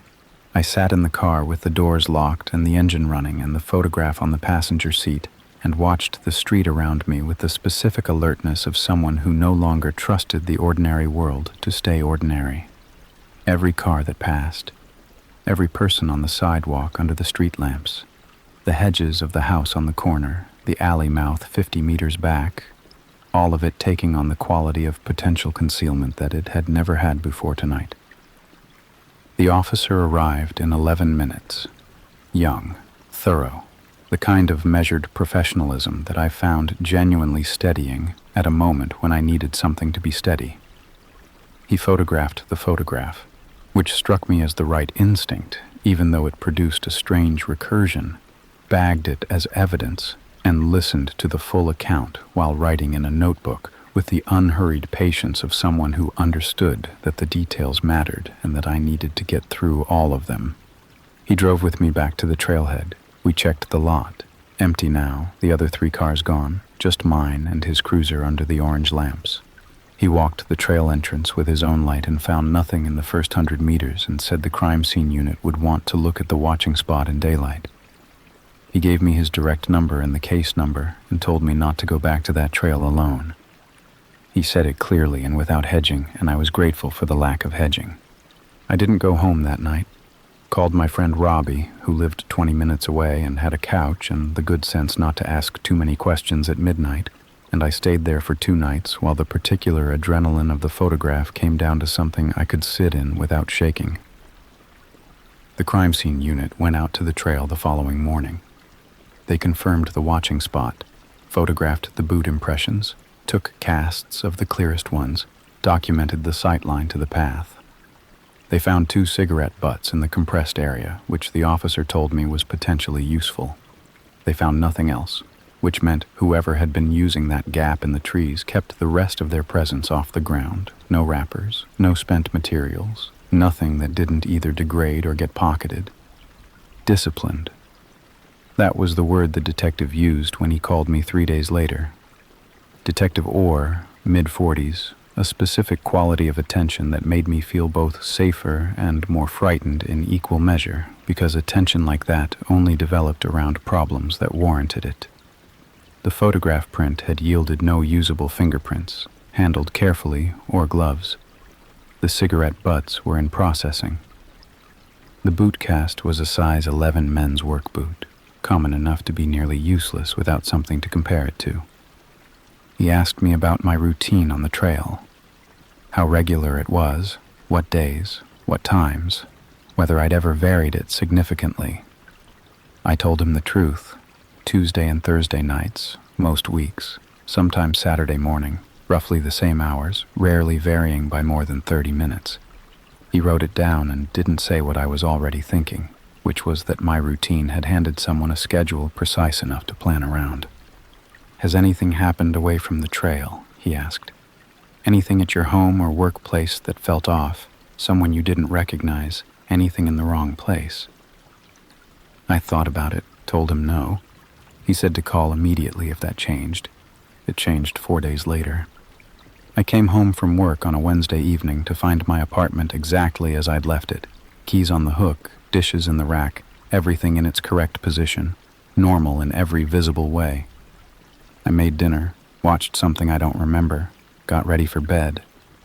It was when I went to close the bedroom window that I found it. The window faced the narrow side yard between my building and the next one, a concrete channel maybe 4 feet wide that I'd never had any reason to look at carefully. I reached up to pull the sash down, and my hand found the exterior sill and something that wasn't the sill. A photograph. Face down on the exterior sill, tucked against the frame, in a position that required someone to have been in the side yard, in that 4-foot concrete channel between the buildings, to place it there. I didn't touch it. Stepped back from the window. Called Detective Orr. Called him before I looked at it. Standing in my bedroom in the dark with the window still open, the cold October air coming through it, not looking at the photograph because some survival instinct understood that what was on it was going to change the quality of the next several hours, and I wanted 30 more seconds of not knowing. He answered on the second ring. "Something's been left at my apartment," I said. A pause. Brief. but there. Where are you right now? Bedroom. I haven't touched it. Is your front door locked? I hadn't checked. The question sent me out of the bedroom at speed, through the hall, hand finding the deadbolt. Locked, chain still on, everything I'd set when I came in. Yes, I said. Good. His voice had that compression in it, the same quality Reinhold's had, the sound of someone who had found a thread and was already moving. Stay inside. Don't touch the photograph. I'm sending a unit now. I stood in my hallway with my back against the front door and the phone still in my hand, and thought about the side yard, 4 feet wide between my building and the next one, and whoever had stood in it close enough to reach my bedroom windowsill. And I thought about the trail, the watching spot, the gap between the trees. Different location, same patience, same understanding of where I stood when I didn't know I was being watched. They'd followed me home. The photograph on the windowsill was of my front door, taken from across the street, daytime, the building's entrance and my apartment number visible above the buzzer panel. I was in it, barely, a shape through the ground floor window, caught at my kitchen table with a coffee cup, probably on a morning I'd had off work. Unaware, completely unaware, doing the most ordinary thing a person does in the morning in what I had believed was the privacy of my own apartment. Orr showed it to me in a sealed evidence bag the following morning, and I looked at it for a long time without speaking. Then I asked him what it meant, which was a pointless question because I already knew what it meant, but sometimes you ask the pointless questions because you need to hear another person frame the answer. He framed it carefully. It meant the trail had not been the beginning. It meant whoever this was had been watching in multiple locations, across an extended period, collecting documentation the way some people collected things they considered theirs. The trail photographs, first from distance, then closer, then the one left on my wiper, were one strand of it. The apartment photograph was another. How many strands there were, and how long they'd been running, was something he couldn't answer yet. The cigarette butts from the watching spot came back as a DNA match 2 weeks later. A man named Curtis Bridle, 33, with a prior assault charge from 4 years ago that had been pleaded down to a misdemeanor and resulted in 18 months probation. He'd completed the probation. He was currently employed, lived alone in an apartment 12 minutes from my building. No obvious connection to me, no mutual contacts, no shared history, nothing that explained why he'd chosen me specifically out of every person who used that trail. Orr told me this by phone, and I sat with it the way I'd been sitting with things for 3 weeks by then, carefully, at a slight remove, the way you handle something whose full weight you haven't been able to afford to feel all at once. He was arrested and charged with stalking, criminal surveillance, and harassment. The evidence was substantial. The photographs, the boot cast match, the DNA from the watching spot, the trailhead register entries that corresponded with mine across multiple dates. His apartment, when searched, produced what Orr described without elaboration as a significant volume of additional material. I didn't ask for details, and he didn't offer them, and I've made a permanent decision to leave that particular door closed. He pleaded not guilty initially, changed the plea 6 weeks before trial, and received 3 years. I gave an impact statement by written submission. I did not attend the hearing. I was not in the room when a number was put on what had been done to me, and I have no regrets about that choice. Being present in that room would have required me to be in a room with him, and I was not willing to do that at any price. I moved apartments 2 months after the arrest, not because I had to. Orr said the arrest made the immediate threat negligible, said the word negligible with the careful qualifier of a man who understood what it meant to say not zero. But because I couldn't stand at my kitchen table in the morning without thinking about what angle the photograph had been taken from and how long he'd been across the street before he got the shot he wanted. Some spaces absorb what happens in them in a way that doesn't wash out. That apartment was one of them. The new apartment is on the 4th floor. Different neighborhood, different street. The kitchen window facing an interior courtyard that nobody can see into from outside. I chose it for that specifically and told the letting agent it was about light, which was partly true. I went back to the trail in March. 5 months after the arrest. Went in the middle of a Saturday afternoon, the path busy with families and cyclists and dogs, the kind of crowd that made the whole thing feel like a park instead of the place it had become in my head during those months. I walked the full 6 miles with my hands in my pockets and my headlamp at the bottom of my pack, unused, and when I reached the 2-mile marker, I stopped. Stood there for a while. The watching spot, when I looked for it, and I couldn't help looking, was just a gap between 2 trees. The understory had filled back in through winter and spring, the boot impressions gone under new growth, the compressed ground indistinguishable from the rest of the forest floor. Nature had reclaimed it the way nature reclaimed everything, without ceremony, without leaving a marker. I didn't click the headlamp off. I don't do that anymore. Not on that trail, not on any trail.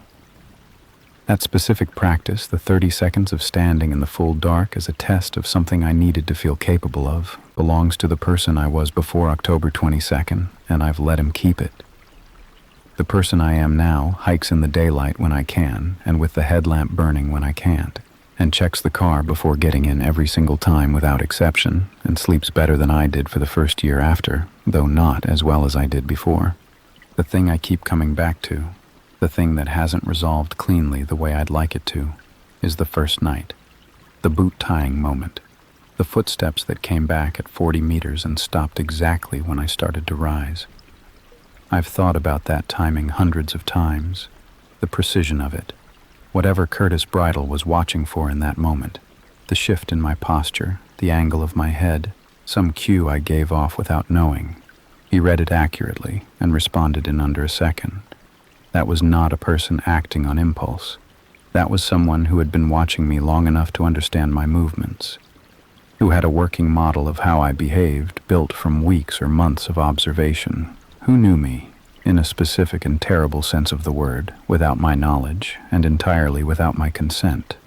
I don't walk alone in the dark anymore, not because I can't, not because the fear is bigger than me, but because the dark, once it's had something in it, is never quite empty again. You know that now, if you didn't before.